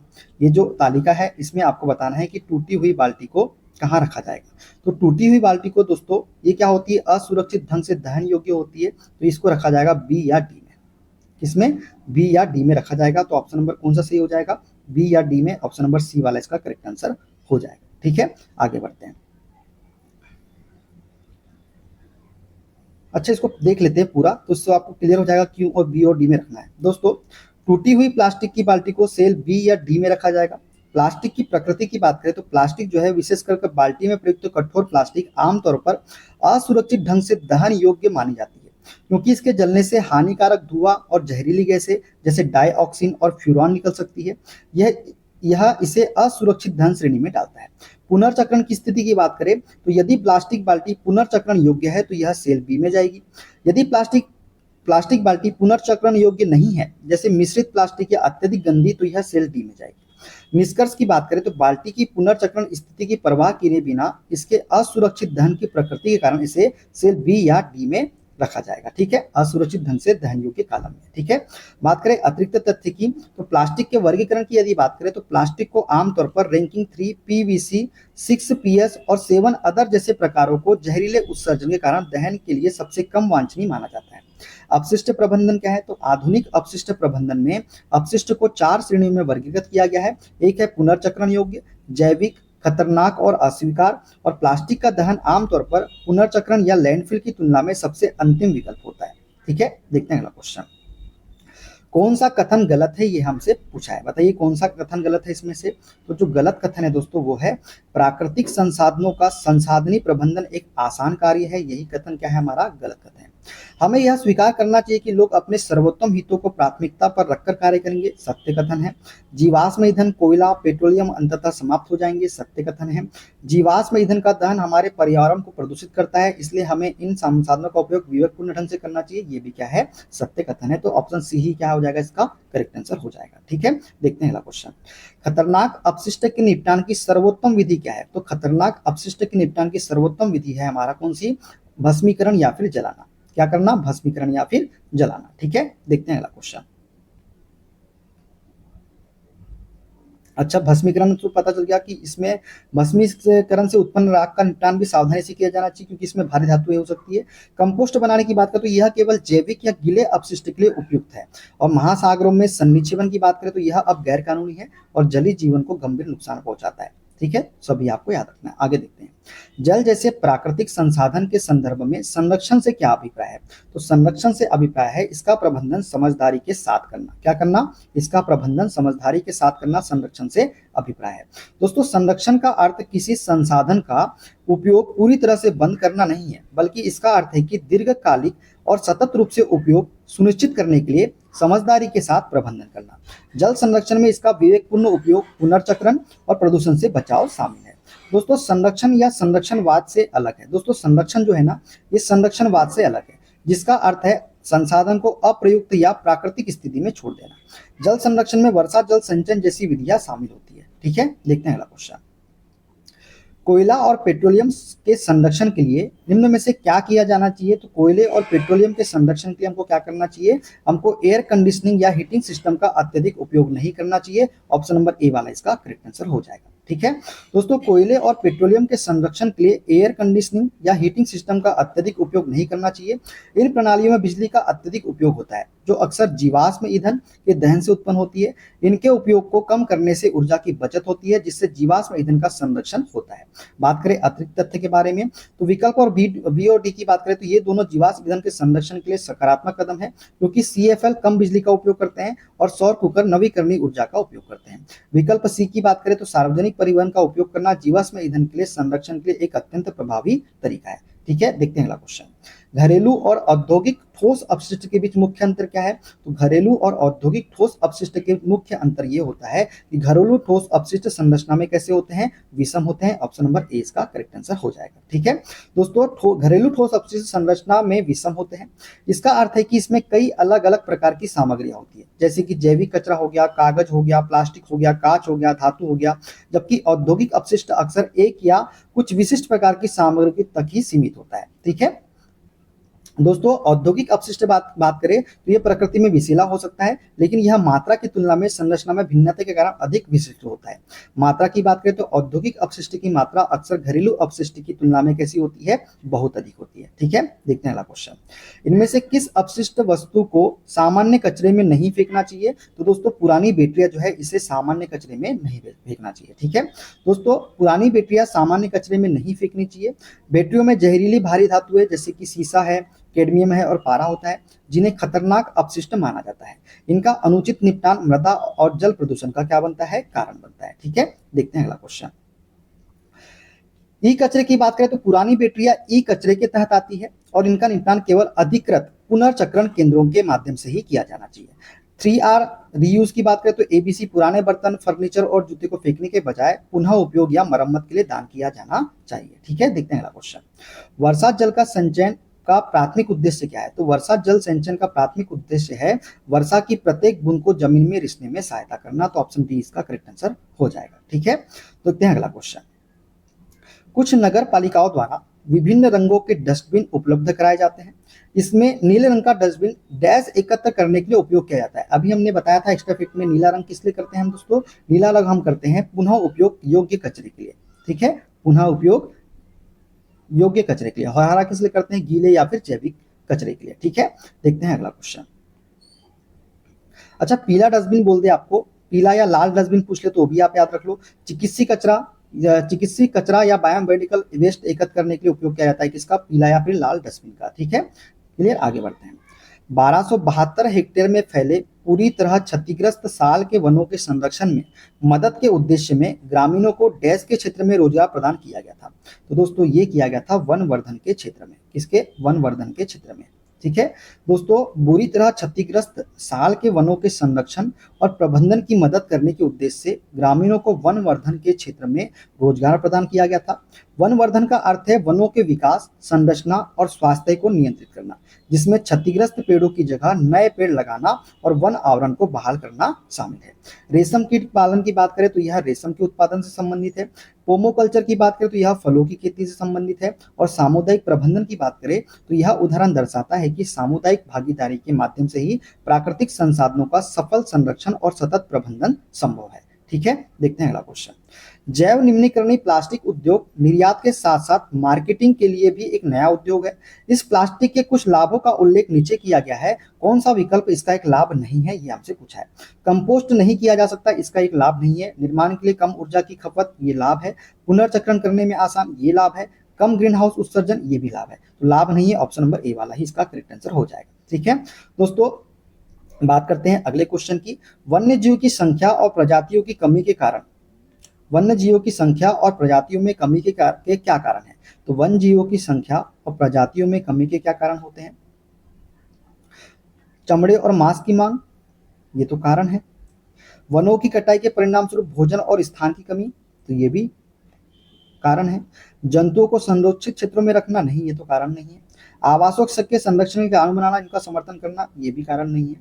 बाढ़ और भूकंप जैसी प्राकृतिक आपदाएं, ये भी कारण नहीं है। तो ए और बी ही इसका क्या है? कारण है, कमी के कारण। तो ए और बी, अच्छा ये बाढ़ और ए बी और ई तीनों ही होंगे दोस्तों, ए बी और डी, ये भी होगा, बी वाला भी होगा। बाढ़ और भूकंप जैसी प्राकृतिक आपदा, ये तो ए बी और ई, ऑप्शन नंबर ए वाला ही इसका करेक्ट आंसर हो जाएगा। ठीक है, देखते हैं अगला क्वेश्चन। हमारे प्राकृतिक संसाधन के संरक्षण के लिए इनमें से किस विधि का उपयोग किया जा सकता है? तो हमारे प्राकृतिक संसाधन के संरक्षण के लिए हम उपयोग कर सकते हैं आसपास के स्थानों पर जाने हेतु वाहनों का उपयोग न करते हुए चलकर जाना। तो ऑप्शन सी इसका करेक्ट आंसर हो जाएगा। ठीक है, आगे बढ़ते हैं। वर्षा जल संचय का प्राथमिक उद्देश्य क्या है दोस्तों? वर्षा जल संचयन का प्राथमिक उद्देश्य है वर्षा की प्रत्येक बूंद को जमीन में रिसने में सहायता करना। ठीक है, देखते हैं अगला क्वेश्चन। ये चेन्नई मॉडल आपको याद रखना है दोस्तों, हो सकता है चेन्नई मॉडल आपसे पूछ ले। तो चेन्नई मॉडल की बात करें तो भारत का पहला महानगर है जिसने 2003 में वर्षा जल संचयन को अनिवार्य किया, जिससे भूजल स्तर में उल्लेखनीय सुधार हुआ है। तो चेन्नई मॉडल आप याद रख लीजिएगा। चेन्नई भारत का पहला महानगर है जिसने 2003 में वर्षा जल संचयन को अनिवार्य किया था। ठीक है, देखते हैं अगला क्वेश्चन। नेफ्थलीन की गोलियां डैश से तैयार की जाती है दोस्तों। जो नेफ्थलीन की गोलियां होती है ना, ये कोल तार से तैयार की जाती है। किससे? कोल तार से। दोस्तों नेफ्थलीन की गोलियां कोल तार से तैयार की जाती है। कोल तार कोयले के शुष्क आसवन से प्राप्त एक जटिल मिश्रण है जिसमें नेफ्थलीन जैसे सुगंधित यौगिक प्रचुर मात्रा में पाए जाते हैं। नेफ्थलीन को कोल तार से आसवन और शुद्धिकरण द्वारा निकाला जाता है। ठीक है, इसका उपयोग क्या है दोस्तों? तो नेफ्थलीन की गोलियां कीटनाशक या संरक्षण के रूप में उपयोग होती है, जैसे कपड़ों को कीटों से बचाने के लिए। आप डालते हैं ना डामर गोली, जिसको नॉर्मल बात है डामर गोली बोलते हैं हम, डामर गोली याद है, डामर गोली बोलते हैं। आप लोग क्या बोलते हैं आप देख लीजिए। ठीक है, कोलतार का अन्य उपयोग की बात करें तो कोलतार का उपयोग सड़क निर्माण में, पेंट विस्फोटक और कृत्रिम डाई उद्योग में भी होता है। ठीक है, देखते हैं अगला क्वेश्चन। हम इंसानों को पेट्रोलियम उत्पादों पर अपनी निर्भरता क्यों कम करनी चाहिए? क्योंकि पेट्रोलियम की मात्रा क्या होती है? सीमित होती है। रिपीटेड क्वेश्चन है, आगे बढ़ते हैं।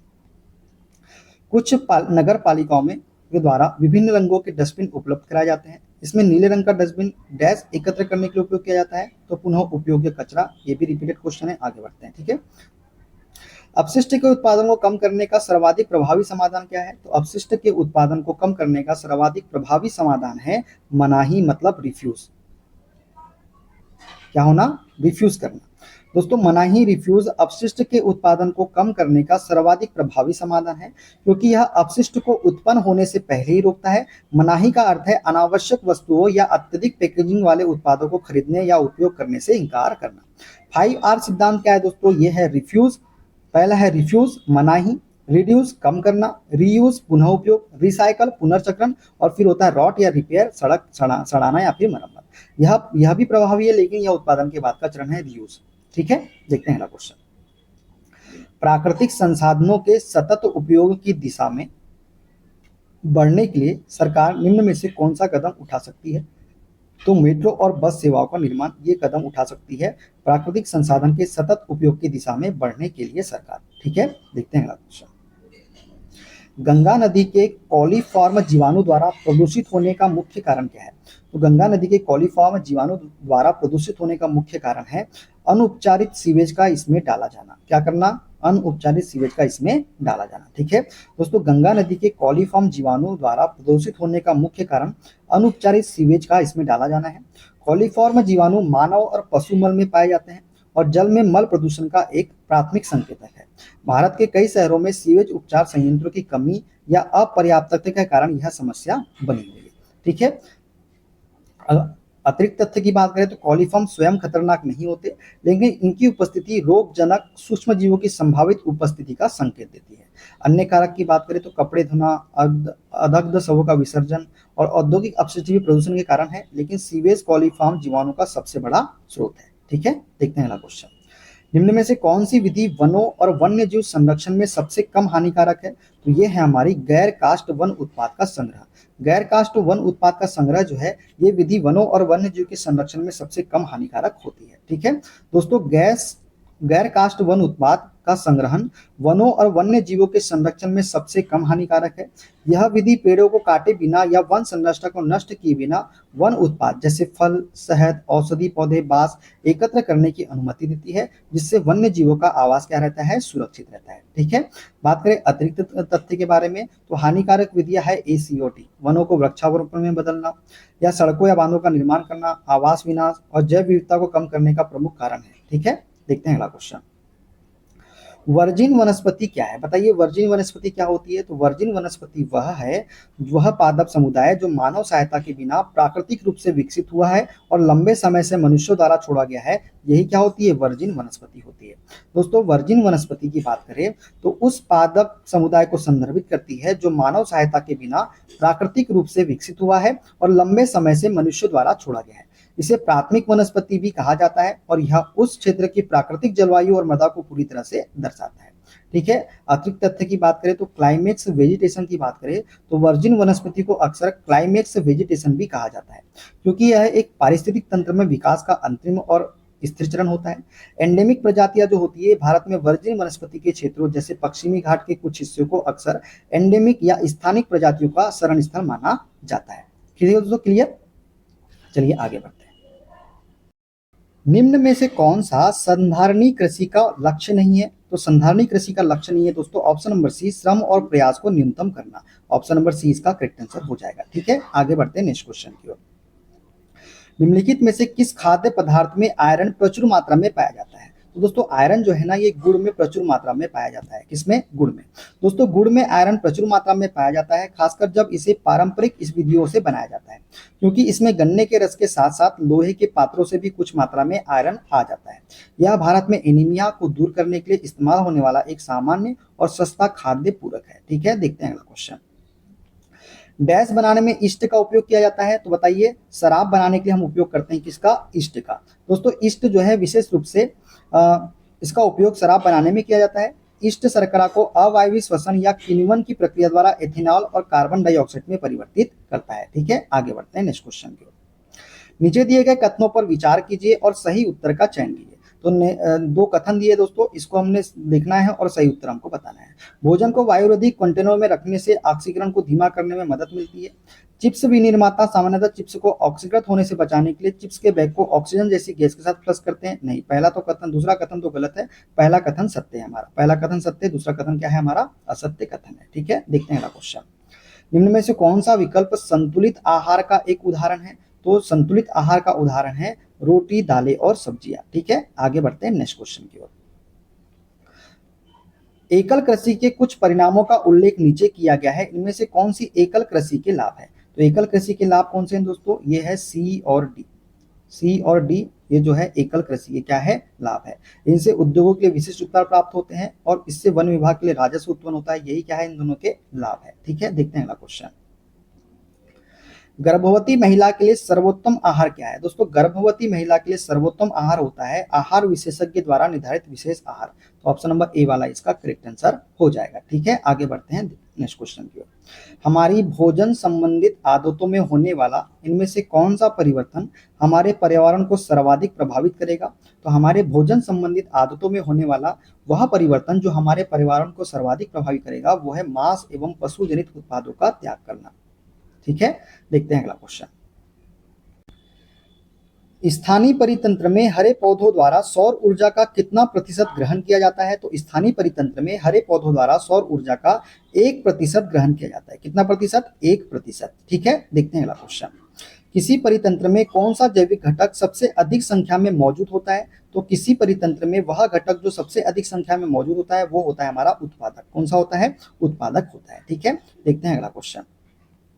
गलत युग्म का चयन कीजिए। तो गलत युग्म कौन सा है दोस्तों इसमें से? तो जीवाणु जो है चतुर्थ पोषण स्तर में आता है, ये गलत कथन है। छोटे मांसाहारी तृतीय पोषण स्तर सत्य कथन है। स्वपोषी प्रथम पोषण स्तर ये भी सत्य है। प्राथमिक उपभोक्ता द्वितीय पोषण स्तर ये भी सत्य है। जीवाणु जो है चतुर्थ पोषण स्तर दिया है जो कि गलत है, क्योंकि जीवाणु जो होते हैं ना दोस्तों ये अपघटक होते हैं। क्या होते हैं जीवाणु? अपघटक होते हैं। ठीक है, आगे बढ़ते हैं। अच्छा देख लीजिए, प्राथमिक उपभोक्ता में कौन आते हैं? शाकाहारी आते हैं जैसे हिरण, खरगोश, टिड्डे। द्वितीय उपभोक्ता में कौन आते हैं? मांसाहारी आते हैं जैसे मेंढक, छिपकली। तृतीय उपभोक्ता में कौन आते हैं? शीर्ष शिकारी आते हैं जैसे चीता, बाघ, मानव। ये क्या है? तृतीय उपभोक्ता है। ठीक है ना, आगे बढ़ते हैं। इनमें से कौन सा कथन परितंत्र से संबंधित है? तो वह कथन जो पारितंत्र से संबंधित है वो है हमारा 1, 2 और 3। ये तीनों ही जो है इसमें जीवधारियों से युक्त जैविक घटक सम्मिलित होते हैं, पारितंत्र से संबंधित है। सभी हरे पौधे और कुछ जीवाणु उत्पादक होते हैं, ये भी पारितंत्र से संबंधित है। अपघटक जटिल कार्बनिक पदार्थों को सरल कार्बनिक पदार्थों में विघटित कर देते हैं, तो ये भी संबंधित है। ठीक है, तो 1, 2 और 3 तीनों ही क्या है? संबंधित कथन है। ठीक है, देखते हैं अगला क्वेश्चन। निम्न में से उस विकल्प का चयन कीजिए जो सभी जैव निम्नीकरण योग्य सामग्री को दर्शाता है। तो ये है दोस्तों अंडे के छिलके, चाय की पत्तियां और आलू के छिलके। तो ऑप्शन डी इसका करेक्ट आंसर हो जाएगा। ठीक है, आगे बढ़ते हैं। निम्न में से किसमें क्लोरोफ्लोरोकार्बन का उपयोग नहीं किया जाता है? तो दोस्तों क्लोरोफ्लोरोकार्बन का उपयोग हम ग्राइंडर्स में नहीं करते हैं, तो ऑप्शन डी इसका करेक्ट आंसर हो जाएगा। ठीक है, आगे बढ़ते हैं। ये देख लीजिए 1987 का मॉन्ट्रियल प्रोटोकॉल जो है ये सीएफसी के उपयोग पर प्रतिबंध हेतु बनाया गया था। तो मॉन्ट्रियल प्रोटोकॉल आपको याद रखना है किससे संबंधित है? सीएफसी के उपयोग से संबंधित है। ठीक है, आगे बढ़ते हैं। रवि ने एक एक्वेरियम खरीदा और इसे यह जानकर आश्चर्य हुआ कि एक्वेरियम की नियमित सफाई आवश्यक है। इसे नियमित रूप से साफ करना क्यों आवश्यक है? तो इसे नियमित रूप से इसलिए वो करना आवश्यक है दोस्तों क्योंकि मृत मछलियां जो होती है ये पौधे सूक्ष्म जीवों द्वारा विघटित हो जाते हैं और उनसे दुर्गंध आती है। तो ऑप्शन सी इसका करेक्ट आंसर हो जाएगा। ठीक है, देखते हैं अगला क्वेश्चन। उद्यान एक परितंत्र है क्योंकि? दोस्तों उद्यान एक परितंत्र है क्योंकि, बताइए इसमें क्या होता है? तो दोस्तों उद्यान एक पारितंत्र होता है क्योंकि इसमें जो रहने वाले जीव है एक दूसरे के साथ परस्पर क्रिया करते हैं और अजैविक घटकों से प्रभावित नहीं होते हैं। तो बी इसका, सी वाला दोस्तों, ये जो इसमें रहने वाले जीव एक दूसरे के साथ परस्पर क्रिया करते हैं और अजैविक घटकों से प्रभावित होते हैं, ये ऑप्शन सी वाला इसका करेक्ट आंसर हो जाएगा। ठीक है, देखते हैं अगला क्वेश्चन। किस वर्ष वायुमंडल में ओजोन की मात्रा तेजी से कम होने लगी थी? तो वह वर्ष जिसमें वायुमंडल में ओजोन की मात्रा तेजी से कम हुई थी वो था 1980 का वर्ष। ठीक है, 1980 के दशक में अंटार्कटिका के ऊपर ओजोन क्षेत्र की खोज हुई जो सीएफसी के बढ़ते उत्सर्जन के कारण बना था। इससे पृथ्वी की ओजोन परत पतली होनी शुरू हो गई और 1987 में मॉन्ट्रियल प्रोटोकॉल द्वारा सीएफसी पर वैश्विक प्रतिबंध लगाया गया। ठीक है, देखते हैं अगला क्वेश्चन। पार्टियों और रेस्टोरेंट में कोल डिस्पोजल का व्यापक उपयोग किया जा रहा है। इस अभ्यास को बढ़ावा देकर हम क्या कर रहे हैं, हम जो है गैर जैव निम्नीकरणीय अपशिष्ट में क्या कर रहे हैं, वृद्धि कर रहे हैं। ठीक है ना, आगे बढ़ते हैं। हरे पौधे और कुछ बैक्टीरिया परितंत्र में कौन सी भूमिका निभाते हैं? तो हरे पौधे और कुछ बैक्टीरिया जो है ये परितंत्र में उत्पादक की भूमिका निभाते हैं। किसकी? उत्पादक की। ठीक है, आगे बढ़ते हैं नेक्स्ट क्वेश्चन के। राशि अपने किचन गार्डन के लिए खाद बनाना चाहती है। वह रसोई के कचरे का उपयोग करने की योजना बना रही है। उसके काम के लिए कौन से सामान सबसे उपयुक्त है, ये हमसे पूछा है। तो फलों के छिलके हो गया, बची हुई सब्जियां, कागज, फटे सूती कपड़े जो है ये उसके काम के लिए सबसे सामान उपयुक्त है। ठीक है, देखते हैं अगला क्वेश्चन। निम्न में से कौन सी श्रेणी उपभोक्ताओं का वर्ग नहीं है? तो उपभोक्ताओं का वर्ग नहीं है उत्पादक। उत्पादक जो होते हैं ना ये उपभोक्ताओं का वर्ग नहीं है। ठीक है, देखते हैं अगला क्वेश्चन। हमारे पर्यावरण के लिए कागज के कप की कौन सी विशेषता इसे प्लास्टिक के कप से बेहतर बनाती है? तो ये क्या होता है, कागज का कप क्या होता है, ये होता है जैव निम्नीकरणीय होता है। तो ऑप्शन नंबर ए वाला इसका करेक्ट आंसर हो जाएगा। ठीक है, आगे बढ़ते हैं। जैविक प्रक्रमों द्वारा भंजित होने वाले पदार्थों के लिए किस शब्द का उपयोग किया जा सकता है? तो जैविक प्रक्रमों द्वारा भंजित होने वाले पदार्थों के लिए हम उपयोग करते हैं जैव निम्नीकरणीय शब्द का। ठीक है, आगे बढ़ते हैं। मानव क्रियाओं का पर्यावरण पर क्या प्रभाव होता है? तो मानव क्रियाओं का पर्यावरण पर क्या प्रभाव होता है? उनका पर्यावरण प्रदूषण में योगदान होता है। तो ऑप्शन सी इसका करेक्ट आंसर हो जाएगा। ठीक है, आगे बढ़ते हैं। यदि परितंत्र में अपघटक ना हो तो मृत पौधों और जंतुओं का क्या होगा? तो यदि परितंत्र में अपघटक ना हो तो मृत पौधों और जंतुओं का क्या होगा? वे बने रहेंगे और मृदा की प्राकृतिक पुनः पूर्ति में क्या आएगी? बाधा आएगी। ऑप्शन सी इसका करेक्ट आंसर हो जाएगा। ठीक है, आगे बढ़ते हैं। निम्न में से कौन सा एक प्राकृतिक पारिस्थितिक तंत्र है? तो प्राकृतिक पारिस्थितिक तंत्र कौन सा है दोस्तों? ये है हमारा वन। वन जो है एक प्राकृतिक पारिस्थितिक तंत्र है। एक्वेरियम, बगीचा और फसल क्षेत्र क्या है? ये हमारे द्वारा बनाया गया ना कृत्रिम पारिस्थितिक तंत्र है। ठीक है, देखते हैं अगला क्वेश्चन। गैर जैव निम्नीकरणीय अपशिष्ट पर्यावरणीय समस्याएं क्यों उत्पन्न करते हैं? क्योंकि दोस्तों ये जो है ना पर्यावरण में लंबे समय तक बने रहते हैं, इस वजह से ये पर्यावरणीय समस्याएं क्या करते हैं? उत्पन्न करते हैं। ठीक है, देखते हैं अगला क्वेश्चन। निम्न में से किसे जैविक प्रक्रियाओं द्वारा विघटित किया जा सकता है? तो जैविक प्रक्रियाओं के द्वारा विघटित किया जा सकता है किसको? सब्जियों के छिलके को। प्लास्टिक की बोतलें नहीं, दूध के पैकेट नहीं, एल्यूमिनियम फॉइल नहीं। ठीक है, आगे बढ़ते हैं। निम्न में से कौन सी सामग्री अजैव निम्नीकरणीय होती है? तो अजैव निम्नीकरणीय कौन सी होती है? प्लास्टिक होती है, हाँ होती है। कागज, सब्जी के छिलके नहीं। तो प्लास्टिक जो होती है क्या होती है? अजैव निम्नीकरणीय होती है। ठीक है, देखते हैं अगला क्वेश्चन। मोहन एक कैफे में गया और सॉफ्ट ड्रिंक का ऑर्डर दिया। वेटर उसका ऑर्डर एक प्लास्टिक के गिलास में प्लास्टिक के स्ट्रॉ के साथ लाया। पर्यावरण हितैषी होने के कारण मोहन संतुष्ट नहीं है। क्योंकि दोस्तों प्लास्टिक के गिलास और प्लास्टिक के स्ट्रॉ जैव निम्नीकरणीय नहीं होते और मृदा में लंबे समय तक क्या रहते हैं? बने रहते हैं। तो ऑप्शन बी इसका करेक्ट आंसर हो जाएगा। क्लियर, आगे बढ़े, आगे बढ़ते हैं। ओजोन परत का क्षरण मनुष्य के लिए चिंता का विषय क्यों है? क्योंकि दोस्तों ये जो है ना हमें हानिकारक विकिरण से सुरक्षा करता है, इस वजह से ये चिंता का विषय है। तो ऑप्शन ए वाला इसका करेक्ट आंसर हो जाएगा। ठीक है, आगे बढ़ते हैं। निम्न में से कौन वायुमंडल में ओजोन परत के क्षय का प्रमुख कारण है? तो दोस्तों क्लोरोफ्लोरोकार्बन जो है ये ओजोन परत के क्षय का प्रमुख कारण है। ऑप्शन ए वाला इसका करेक्ट आंसर हो जाएगा। ठीक है, आगे बढ़ते हैं। वायुमंडल में ओजोन अवक्षय के लिए कौन सा सिंथेटिक रसायन उत्तरदायी होता है? तो वायुमंडल में ओजोन अवक्षय के लिए जो रसायन सिंथेटिक रसायन उत्तरदायी होता है वो है हमारा क्लोरोफ्लोरोकार्बन, CFC। ठीक है, देखते हैं अगला क्वेश्चन। निम्न में से कौन सा पदार्थ पर्यावरण में प्राकृतिक रूप से विघटित होने में सबसे अधिक समय लेगा? तो दोस्तों चमड़ा जो है ये पर्यावरण में प्राकृतिक रूप से विघटित होने में सबसे अधिक समय लेगा। ठीक है, देखते हैं अगला क्वेश्चन। विश्व भर में उपयोग के लिए CFC मुक्त रेफ्रिजरेटर का निर्माण किए जाने का क्या कारण है? दोस्तों CFC जो होता है ना एक सिंथेटिक रसायन है जो ओजोन परत को क्या करता है? नष्ट करता है। तो ऑप्शन ए इसका करेक्ट आंसर हो जाएगा। ठीक है, देखते हैं अगला क्वेश्चन। आहार जाल के भीतर ऊर्जा स्थानांतरण का एक डैश पैटर्न होता है। तो आहार जाल के भीतर ऊर्जा स्थानांतरण का एक पैटर्न होता है, कौन सा? एक दिशी पैटर्न होता है। ठीक है, आगे बढ़ते हैं नेक्स्ट क्वेश्चन की ओर। मधुमक्खी शहद बनाती है, अतः मधुमक्खी एक क्या है? मधुमक्खी एक जो है वो है प्राथमिक उपभोक्ता। क्या है? प्राथमिक उपभोक्ता है। ठीक है, देखते हैं अगला क्वेश्चन। पारिस्थितिक तंत्र से संबंधित निम्न में से कौन सा कथन सही है? ये हमसे पूछा है। तो सही कथन जो है दोस्तों दूसरा और तीसरा। वायुमंडल के उच्च स्तरों पर ओजोन ऑक्सीजन अणुओं पर क्रिया करने वाले यूवी विकिरण द्वारा निर्मित होता है। बिल्कुल सत्य बात है। वायुमंडल में ओजोन की मात्रा 1980 के दशक में तीव्रता से घटने लगी थी, ये भी सही है। तो ऑप्शन दूसरा और तीसरा क्या है? सही है। तो डी वाला इसका करेक्ट आंसर हो जाएगा। ठीक है, आगे बढ़ते हैं। पारिस्थितिक तंत्र से संबंधित निम्न में से कौन सा कथन सही है, ये हमको बताना है। ओजोन ऑक्सीजन के 3 परमाणु द्वारा निर्मित एक अणु है, बिल्कुल सत्य बात है। ऑक्सीजन जीवन के सभी वायवीय स्वरूपों के लिए आवश्यक है, तो ये भी सत्य बात है। ओजोन विषहीन है, नहीं दोस्तों, ओजोन विषहीन थोड़ी ना है, ये तो विष है। तो पहला और दूसरा ही से होगा, तो ऑप्शन नंबर डी इसका करेक्ट आंसर हो जाएगा। ठीक है, आगे बढ़ते हैं। पारिस्थितिक तंत्र से संबंधित निम्न में से कौन सा कथन सही है, तो बताइए कौन सा कथन सही है। तो इसमें से जो सही कथन है दोस्तों वो ऑप्शन नंबर एक पहला वाला, गैर जैव निम्नकर्मी पदार्थ पारिस्थितिक तंत्र के विभिन्न सदस्यों को हानि पहुंचाते हैं, यही सत्य कथन है। ये जैविक प्रक्रिया द्वारा विघटित होते हैं क्या, नहीं।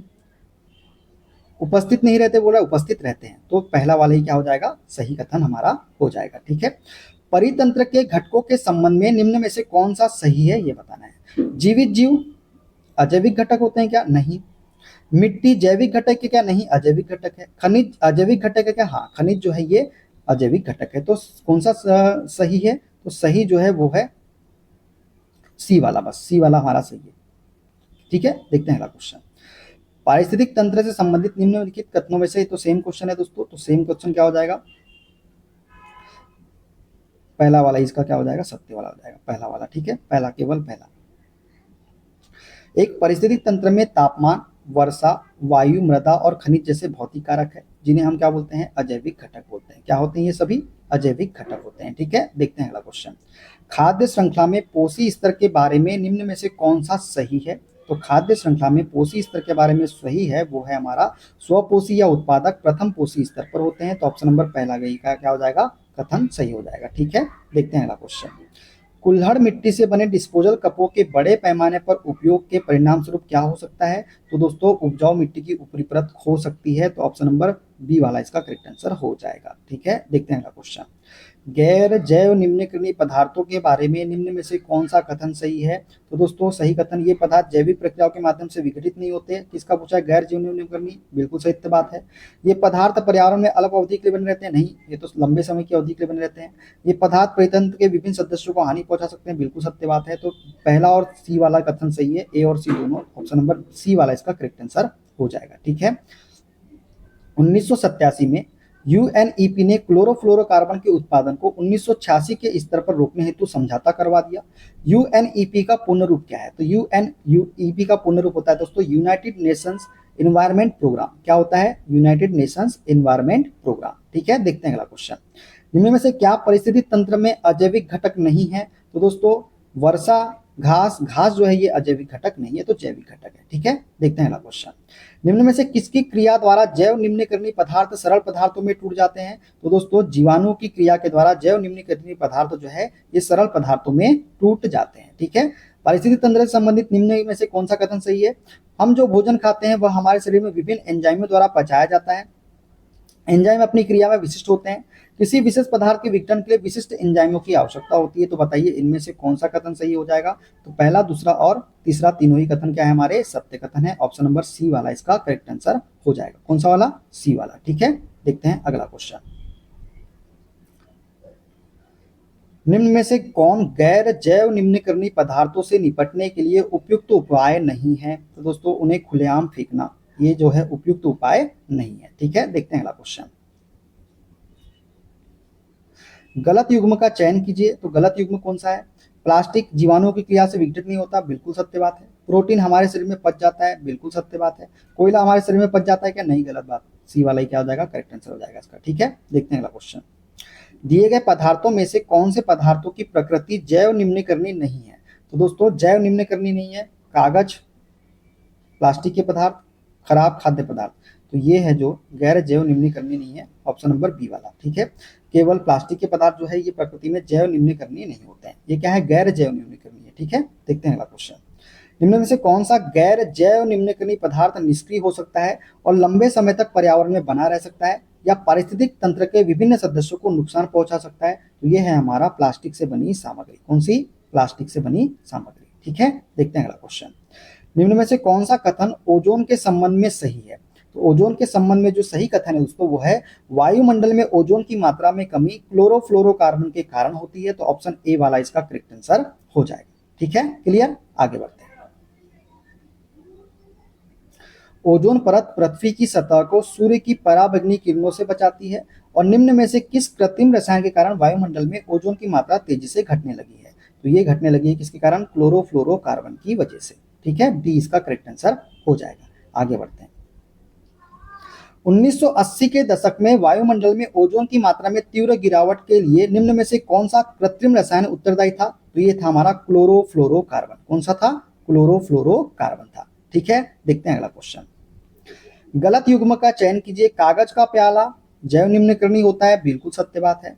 कुल्हड़ गैर जीव निम्नकरणीय होता है क्या? नहीं दोस्तों, तो जैव निम्नकरणीय होता है। सब्जी जैव निम्नकरणीय होता है। प्लास्टिक ग्लास गैर जैव निम्नकरणीय होता है। तो बी वाला ही क्या हो जाएगा? गलत वाला कथन है। ठीक है, देखते हैं अगला क्वेश्चन। यदि शीतोष्ण जल में पाए जाने वाले जीवाणु की कोई समष्टि है तथा वैश्विक उष्मीकरण के कारण जल का ताप बढ़ जाता है, तो निम्न में से कौन सी विशेषता जीवाणुओं के कुछ परिवर्तों को जीवित रहने तथा वृद्धि करने में सहायता करेगी? तो यह है उष्ण प्रतिरोधी क्षमता। कौन सी क्षमता? उष्ण प्रतिरोधी क्षमता इसका करेक्ट आंसर हो जाएगा। ठीक है, उचित वहित मल उपचार के कार्यान्वयन के माध्यम से निम्न में से किसे न्यूनतम किया जा सकता है? तो दोस्तों जल प्रदूषण को न्यूनतम किया जा सकता है उचित वाहित मल उपचार के कार्यान्वयन के माध्यम से। ठीक है, देखते हैं अगला क्वेश्चन। कौन सी पद्धति घर पर ऊर्जा के विवेकपूर्ण उपयोग को दर्शाती है? तो वह पद्धति जो घर पर ऊर्जा के विवेकपूर्ण उपयोग को दर्शाती है वो है CFL बल्ब या फ्लोरोसेंट ट्यूब का उपयोग करना। तो ऑप्शन नंबर ए वाला इसका करेक्ट आंसर हो जाएगा। दोस्तों CFL इसका फुल फॉर्म क्या होता है? तो ये होता है कॉम्पैक्ट फ्लोरोसेंट लैंप। और फ्लोरोसेंट ट्यूब साधारण फिलामेंट बल्बों की तुलना में बहुत कम ऊर्जा की खपत करते हैं और समान प्रकाश प्रदान करते हैं। ऊर्जा के विवेकपूर्ण उपयोग का अर्थ है कि ऊर्जा की बर्बादी को रोकना और कुशल उपकरणों का क्या करना? चयन करना। उपकरणों को स्टैंड बाय मोड पर छोड़ने से भी बिजली की सूक्ष्म खपत होती रहती है, जिसे पिशाच ऊर्जा बोलते हैं। वेम्पायर पावर इसे हम कहा जाता है। दोस्तों एनसीईआरटी के अनुसार ऊर्जा संरक्षण के लिए व्यक्तिगत स्तर पर छोटे बदलाव बड़े परिणाम देते हैं। अनावश्यक बिजली के उपकरणों को बंद करना है और सौर ऊर्जा आधारित उपकरणों को बढ़ावा देना ऊर्जा प्रबंधन का हिस्सा है। विकल्प बी सी डी ऊर्जा की बर्बादी के उदाहरण है, जो पर्यावरण और आर्थिक दोनों रूप से क्या है? हानिकारक है। ठीक है, देखते हैं अगला क्वेश्चन। निम्न में से कौन सा बड़े बांधों का परिणाम नहीं है? तो दोस्तों वन रोपण जो है ये बड़े बांधों का परिणाम नहीं है। दोस्तों बड़े बांधों के निर्माण से वन रोपण नहीं होता, बल्कि इसके विपरीत बड़े पैमाने पर वनों की कटाई या जलमग्न होने के कारण निर्वनीकरण होता है। बांधों के कारण हजारों हेक्टेयर वन क्षेत्र नष्ट हो जाते हैं, जिससे परिस्थिति तंत्र असंतुलित हो जाता है। सामाजिक समस्याओं में स्थानीय लोगों का विस्थापन और उनकी आजीविका का छिन जाना शामिल है। दोस्तों बात करें अगला और एक्स्ट्रा फैक्ट के बारे में, तो बड़े बांधों से जुड़ी 3 प्रमुख समस्याएं एनसीईआरटी में वर्णित है। जैसे पहला सामाजिक विस्थापन, आर्थिक भारी सार्वजनिक धन का विनिवेश और लाभ का असमान वितरण, पर्यावरणीय और वन रोपण एक सकारात्मक प्रक्रिया है जो बांध निर्माण के नकारात्मक प्रभाव के विपरीत होती है। ठीक है, तो ये सब भी आपको याद रखना है। देखते हैं अगला क्वेश्चन। बड़े बांध और बाढ़ नियंत्रण के संबंध में निम्न में से कौन सा कथन सत्य है? ये हमसे पूछा है।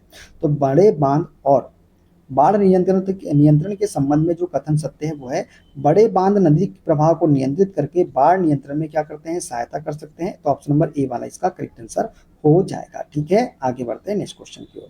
वह प्रमुख अनुभूति क्या है जो प्राकृतिक संसाधनों के अधिक संधारणीय उपयोग की ओर ले जा सकती है? तो वो है स्वार्थी शोषण से पर्यावरण क्षति और विपदा आती है, ये वाली। ऑप्शन नंबर सी वाला इसका करेक्ट आंसर हो जाएगा। ठीक है, आगे बढ़ते हैं।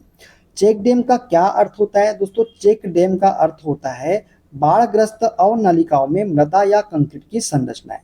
क्या होता है? बाढ़ग्रस्त अवनालिकाओं में मृदा या कंक्रीट की संरचना जो है ये चेक डैम का अर्थ होता है। ठीक है, देखते हैं अगला क्वेश्चन।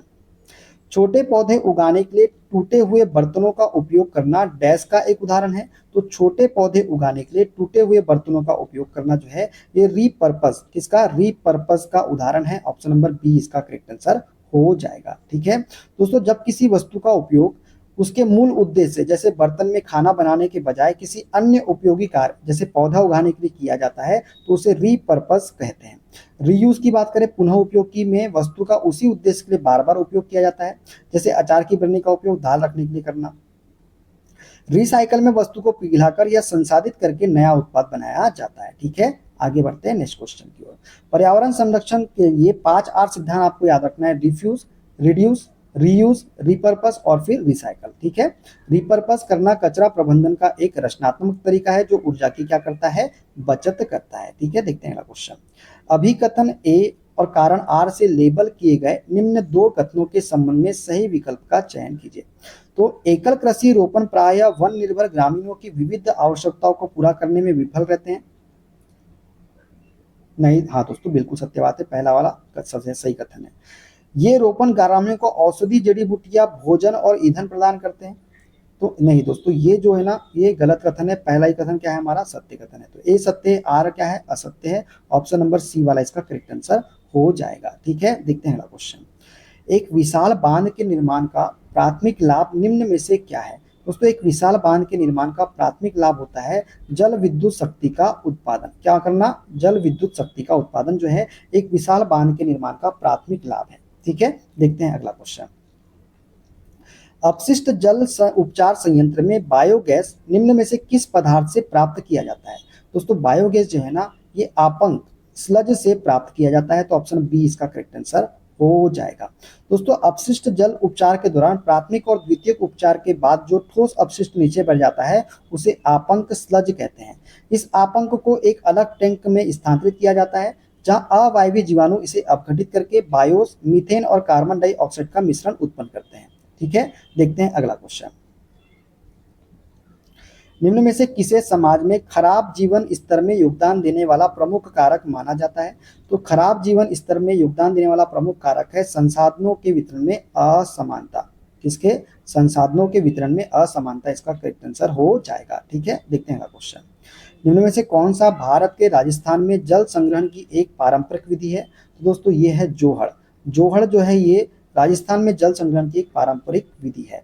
दोस्तों, जोहड़ जो है ये राजस्थान के सूक्ष्म क्षेत्रों में वर्षा जल संचयन के लिए उपयोग किए जाने वाले छोटे मिट्टी के चेकडैम या तालाब होते हैं। ये जल को रोकते हैं जिससे वह जमीन के अंदर रिसकर भूजल स्तर को बढ़ाता है और कुओं को क्या करता है, रिचार्ज करता है। हैंडपंप और बोरवेल जल निकासी के साधन है, संग्रहण के नहीं है।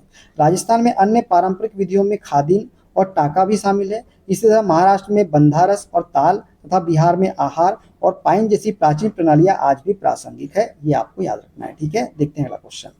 एक स्कूल शून्य अपशिष्ट दिवस का आयोजन करता है और निम्न में से कौन सी पद्धति इस पहल में सर्वोत्तम रूप में सहायक होगी, ये हमसे पूछा है। तो दोस्तों, वह पद्धति जो सर्वोत्तम रूप से सहायक होगी वो होगी केले के पत्ते या पुनः प्रयोज्य प्लेटों में भोजन परोसना। ऑप्शन नंबर डी इसका करेक्ट आंसर हो जाएगा। ठीक है, देखते हैं अगला क्वेश्चन। निम्न में से कौन सा बड़े बांधों का एक प्रमुख पर्यावरणीय नुकसान है। तो पर्यावरणीय नुकसान है बड़े बांधों का, वो है वनों का जलमग्न होना। क्या होना, वनों का जलमग्न होना करेक्ट आंसर हो जाएगा। ठीक है, देखते हैं अगला क्वेश्चन। राजस्थान में खिजड़ी वृक्षों की रक्षा के लिए 1731 में 363 अन्य लोगों के साथ किसने अपने प्राण की आहुति दी थी। तो ये दी थी अमृता देवी बिश्नोई ने। किसने दी थी, अमृता देवी बिश्नोई ने। ऑप्शन डी इसका करेक्ट आंसर हो जाएगा। दोस्तों, जोधपुर के पास खिजड़ी गांव में अमृता देवी बिश्नोई ने राजा के सैनिकों द्वारा खिजड़ी के पेड़ों को काटने से रोकने के लिए पेड़ से चिपककर विरोध किया था। उनके साहस के सम्मान में भारत सरकार ने अमृता देवी बिश्नोई राष्ट्रीय वन्यजीव संरक्षण पुरस्कार की स्थापना की है। यह बलिदान पर्यावरण संरक्षण के इतिहास में सामुदायिक भागीदारी का सबसे बड़ा उदाहरण है। दोस्तों, खेजड़ी राजस्थान का राज्य का वृक्ष है। जो खेजड़ी है दोस्तों, ये राजस्थान का राज्य वृक्ष है। यह कम पानी में भी जीवित रहता है और इसकी फलियां, पत्तियां व लकड़ी स्थानीय लोगों के लिए अत्यंत उपयोगी होती है। ठीक है, देखते हैं अगला क्वेश्चन। रैनी गांव में चिपको आंदोलन की शुरुआत के लिए कौन सी घटना उत्तरदायी थी। तो रैनी गांव में चिपको आंदोलन की शुरुआत के लिए जो घटना उत्तरदायी थी वो थी गांव के निकट पेड़ों की कटाई हेतु ठेकेदारों की स्वीकृति। तो ऑप्शन नंबर बी इसका करेक्ट आंसर हो जाएगा। दोस्तों, 1970 के दशक की शुरुआत में गढ़वाल के रैनी गांव के पास के वनों को काटने का ठेका एक निजी ठेकेदार को दिया गया था। जब पुरुष गांव में नहीं थे तब ठेकेदारों के लोग पेड़ काटने आए। तब गौरा देवी के नेतृत्व में महिलाओं ने पेड़ों को अपनी बाहों में भरकर चिपक कर उन्हें कटने से बचाया। इस घटना ने चिपको आंदोलन को वैश्विक पहचान दिलाई थी। ठीक है दोस्तों, चिपको आंदोलन केवल पेड़ों को बचाने का आंदोलन नहीं था, बल्कि यह पारिस्थितिक और स्थानीय अर्थव्यवस्था के बीच संतुलन बनाए रखने का प्रयास था। सुंदरलाल बहुगुणा और चंडी प्रसाद भट्ट इसके प्रमुख क्या थे, प्रणेता थे। ठीक है, देखते हैं अगला क्वेश्चन। निम्न में से कौन सी विधि मानव निर्मित कचरे तथा अन्य अपशिष्टों के प्रबंधन में सहायक नहीं होगी। तो मिट्टी में प्लास्टिक का लैंडफिल करना जो है इसका करेक्ट आंसर हो जाएगा, ऑप्शन नंबर डी वाला। ठीक है, देखते हैं अगला क्वेश्चन। जल संग्रहण महत्वपूर्ण है क्योंकि यह दोस्तों जल संग्रहण महत्वपूर्ण होता है क्योंकि ये जो ना भूजल का पुनर्भरण करता है। क्या करता है? भूजल का पुनर्भरण करता है, इसलिए जल संग्रहण क्या होता है? महत्वपूर्ण है। ठीक है, देखते हैं अगला क्वेश्चन।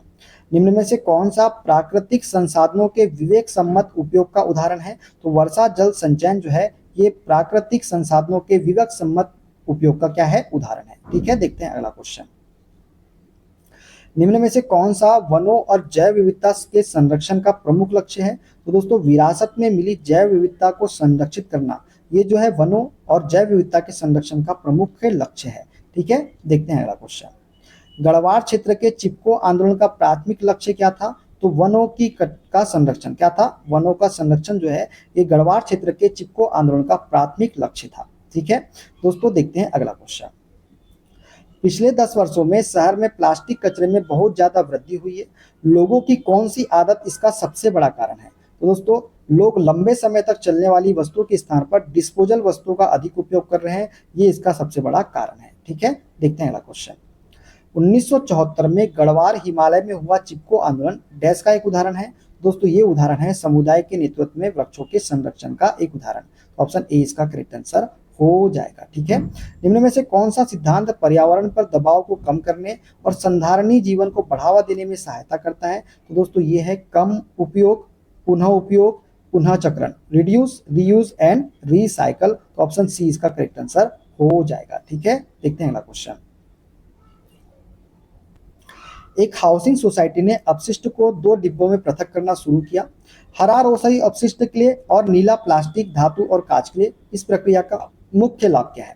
तो दोस्तों इससे जो है ना अजैव निम्नलिखित अपशिष्ट को जैव निम्नलिखित अपशिष्ट से पृथक करने में क्या होती है? सहायता प्राप्त होती है। तो ऑप्शन नंबर सी इसका करेक्ट आंसर हो जाएगा। ठीक है, देखते हैं अगला क्वेश्चन। एक गांव जो नियमित रूप से भूखे से जूझता है और वह शुष्क मौसम के लिए कृषि क्षेत्र की सिंचाई हेतु जल का भंडारण करना चाहता है, तो कौन सा तरीका सबसे अधिक सहायक होगा? तो वो होगा वर्षा जल संचयन और जल संभर प्रबंधन। ऑप्शन नंबर बी इसका करेक्ट आंसर हो जाएगा। ठीक है, देखते हैं अगला क्वेश्चन। निम्न में से कौन सा वन संरक्षण में प्रत्यक्ष रूप से योगदान देता है? तो सामाजिक वानिकी जो है दोस्तों ये वन संरक्षण में प्रत्यक्ष रूप से क्या देता है? योगदान देता है। ठीक है, देखते हैं अगला क्वेश्चन। चिपको आंदोलन निम्न में से किससे संबंधित है? दोस्तों चिपको आंदोलन जो है ये संबंधित है किससे? वनों की सुरक्षा में स्थानीय समुदाय की सक्रिय भागीदारी से। तो बी वाला इसका करेक्ट आंसर हो जाएगा। ठीक है दोस्तों, चिपको आंदोलन इस बात का प्रमाण है जब स्थानीय समुदाय वनों की रक्षा का बेड़ा उठाते हैं तो संरक्षण अधिक प्रभावी होता है। यह आंदोलन 1970 के दशक में उत्तराखंड, तत्कालीन उत्तर प्रदेश के गढ़वाल हिमालय से शुरू हुआ था। यह किसी सरकारी तकनीक या योजना पर आधारित नहीं था, बल्कि लोगों के पेड़ों के प्रति प्रेम और निर्भरता का क्या था? परिणाम था। ठीक है, एनसीईआरटी के अनुसार वनों के प्रबंधन में स्थानीय निवासियों की भागीदारी अनिवार्य है क्योंकि वे अपनी जरूरतों के लिए वनों का टिकाऊ उपयोग करना चाहते हैं। इसी प्रकार एक अन्य उदाहरण पश्चिम बंगाल के अरावली वन क्षेत्र में देखा गया, जहां एके बनर्जी ने ग्रामीणों की मदद से सॉल के वनों को पुनर्जीवित किया था। ठीक है, आगे बढ़ते हैं। निम्न में से कौन सी पद्धति प्राकृतिक वन आवरण और विभिन्न वन उत्पादों का संरक्षण करेगी? तो वनीकरण को बढ़ावा देना। ऑप्शन नंबर सी इसका करेक्ट आंसर हो जाएगा। ठीक है, देखते हैं अगला क्वेश्चन। कोयला और पेट्रोलियम संरक्षण के बारे में निम्न में से कौन सा कथन सही है? तो कोयला और पेट्रोलियम संरक्षण के बारे में जो सही कथन है वो है इनके निर्माण में लाखों वर्ष लगते हैं। यही क्या है? इसका सही कथन है। ऑप्शन नंबर सी इसका करेक्ट आंसर हो जाएगा। ठीक है, देखते हैं अगला क्वेश्चन। पेट्रोलियम का संरक्षण क्यों महत्वपूर्ण है? दोस्तों पेट्रोलियम का संरक्षण क्यों महत्वपूर्ण है? क्योंकि पेट्रोलियम एक अनवीकरणीय संसाधन होता है। तो ऑप्शन नंबर सी इसका करेक्ट आंसर हो जाएगा। ठीक है, देखते हैं अगला क्वेश्चन। दिए गए कथनों को पढ़िए और सबसे उपयुक्त विकल्प का चयन कीजिए। कोयला और पेट्रोलियम का निर्माण जैव द्रव्यमान के अपघटन से हुआ था। तो दोस्तों बिल्कुल सत्य बात है, कोयला और पेट्रोलियम का निर्माण जो है जैव द्रव्यमान के अपघटन से हुआ था। ये क्षयशील संसाधन होते हैं। तो बिल्कुल सही बात है, ये क्षयशील संसाधन होते हैं। तो ए और बी दोनों ही क्या है? सत्य कथन है। ऑप्शन नंबर ए इसका करेक्ट आंसर हो जाएगा। ठीक है, क्लियर। हमें कोयला और पेट्रोलियम का संरक्षण क्यों करना चाहिए दोस्तों? तो हमें कोयला और पेट्रोलियम का संरक्षण इसलिए करना चाहिए क्योंकि वे क्या होते हैं? ये होते हैं ऊर्जा के अनवीकरणीय स्रोत। क्या होते हैं? ऊर्जा के अनवीकरणीय स्रोत होते हैं। इस वजह से हमें पेट्रोलियम और कोयले को क्या करना चाहिए? संरक्षण करना चाहिए। ठीक है, क्लियर। निम्न में से कौन सा विकल्प कोयले और पेट्रोलियम की उत्पत्ति का सर्वोत्तम वर्णन करता है? तो मिलियन वर्षों तक उच्च तापमान और दाब में पादपों और जंतुओं का जीवाश्मीकरण जो है ये कोयले और पेट्रोलियम की उत्पत्ति को सर्वोत्तम वर्णन करता है। तो राइट आंसर क्या हो जाएगा इसका? ऑप्शन नंबर ए वाला हो जाएगा। क्लियर है दोस्तों? तो दोस्तों ये थे पर्यावरण के सारे क्वेश्चन। वीडियो कैसा लगा कमेंट बॉक्स में जरूर बताइएगा। वीडियो अच्छा लगे वीडियो को लाइक कर दीजिएगा, शेयर कर दीजिएगा, कमेंट कर दीजिएगा। चैनल पे नए हैं चैनल को सब्सक्राइब करके बेल आइकन को प्रेस कर लीजिएगा और इसकी पीडीएफ फाइल आपको टेलीग्राम चैनल पे मिल जाएगी, तो टेलीग्राम चैनल ज्वाइन कर लीजिएगा। मिलते हैं दोस्तों अगले वीडियो में। अपना ख्याल रखिए। Okay bye bye, take care.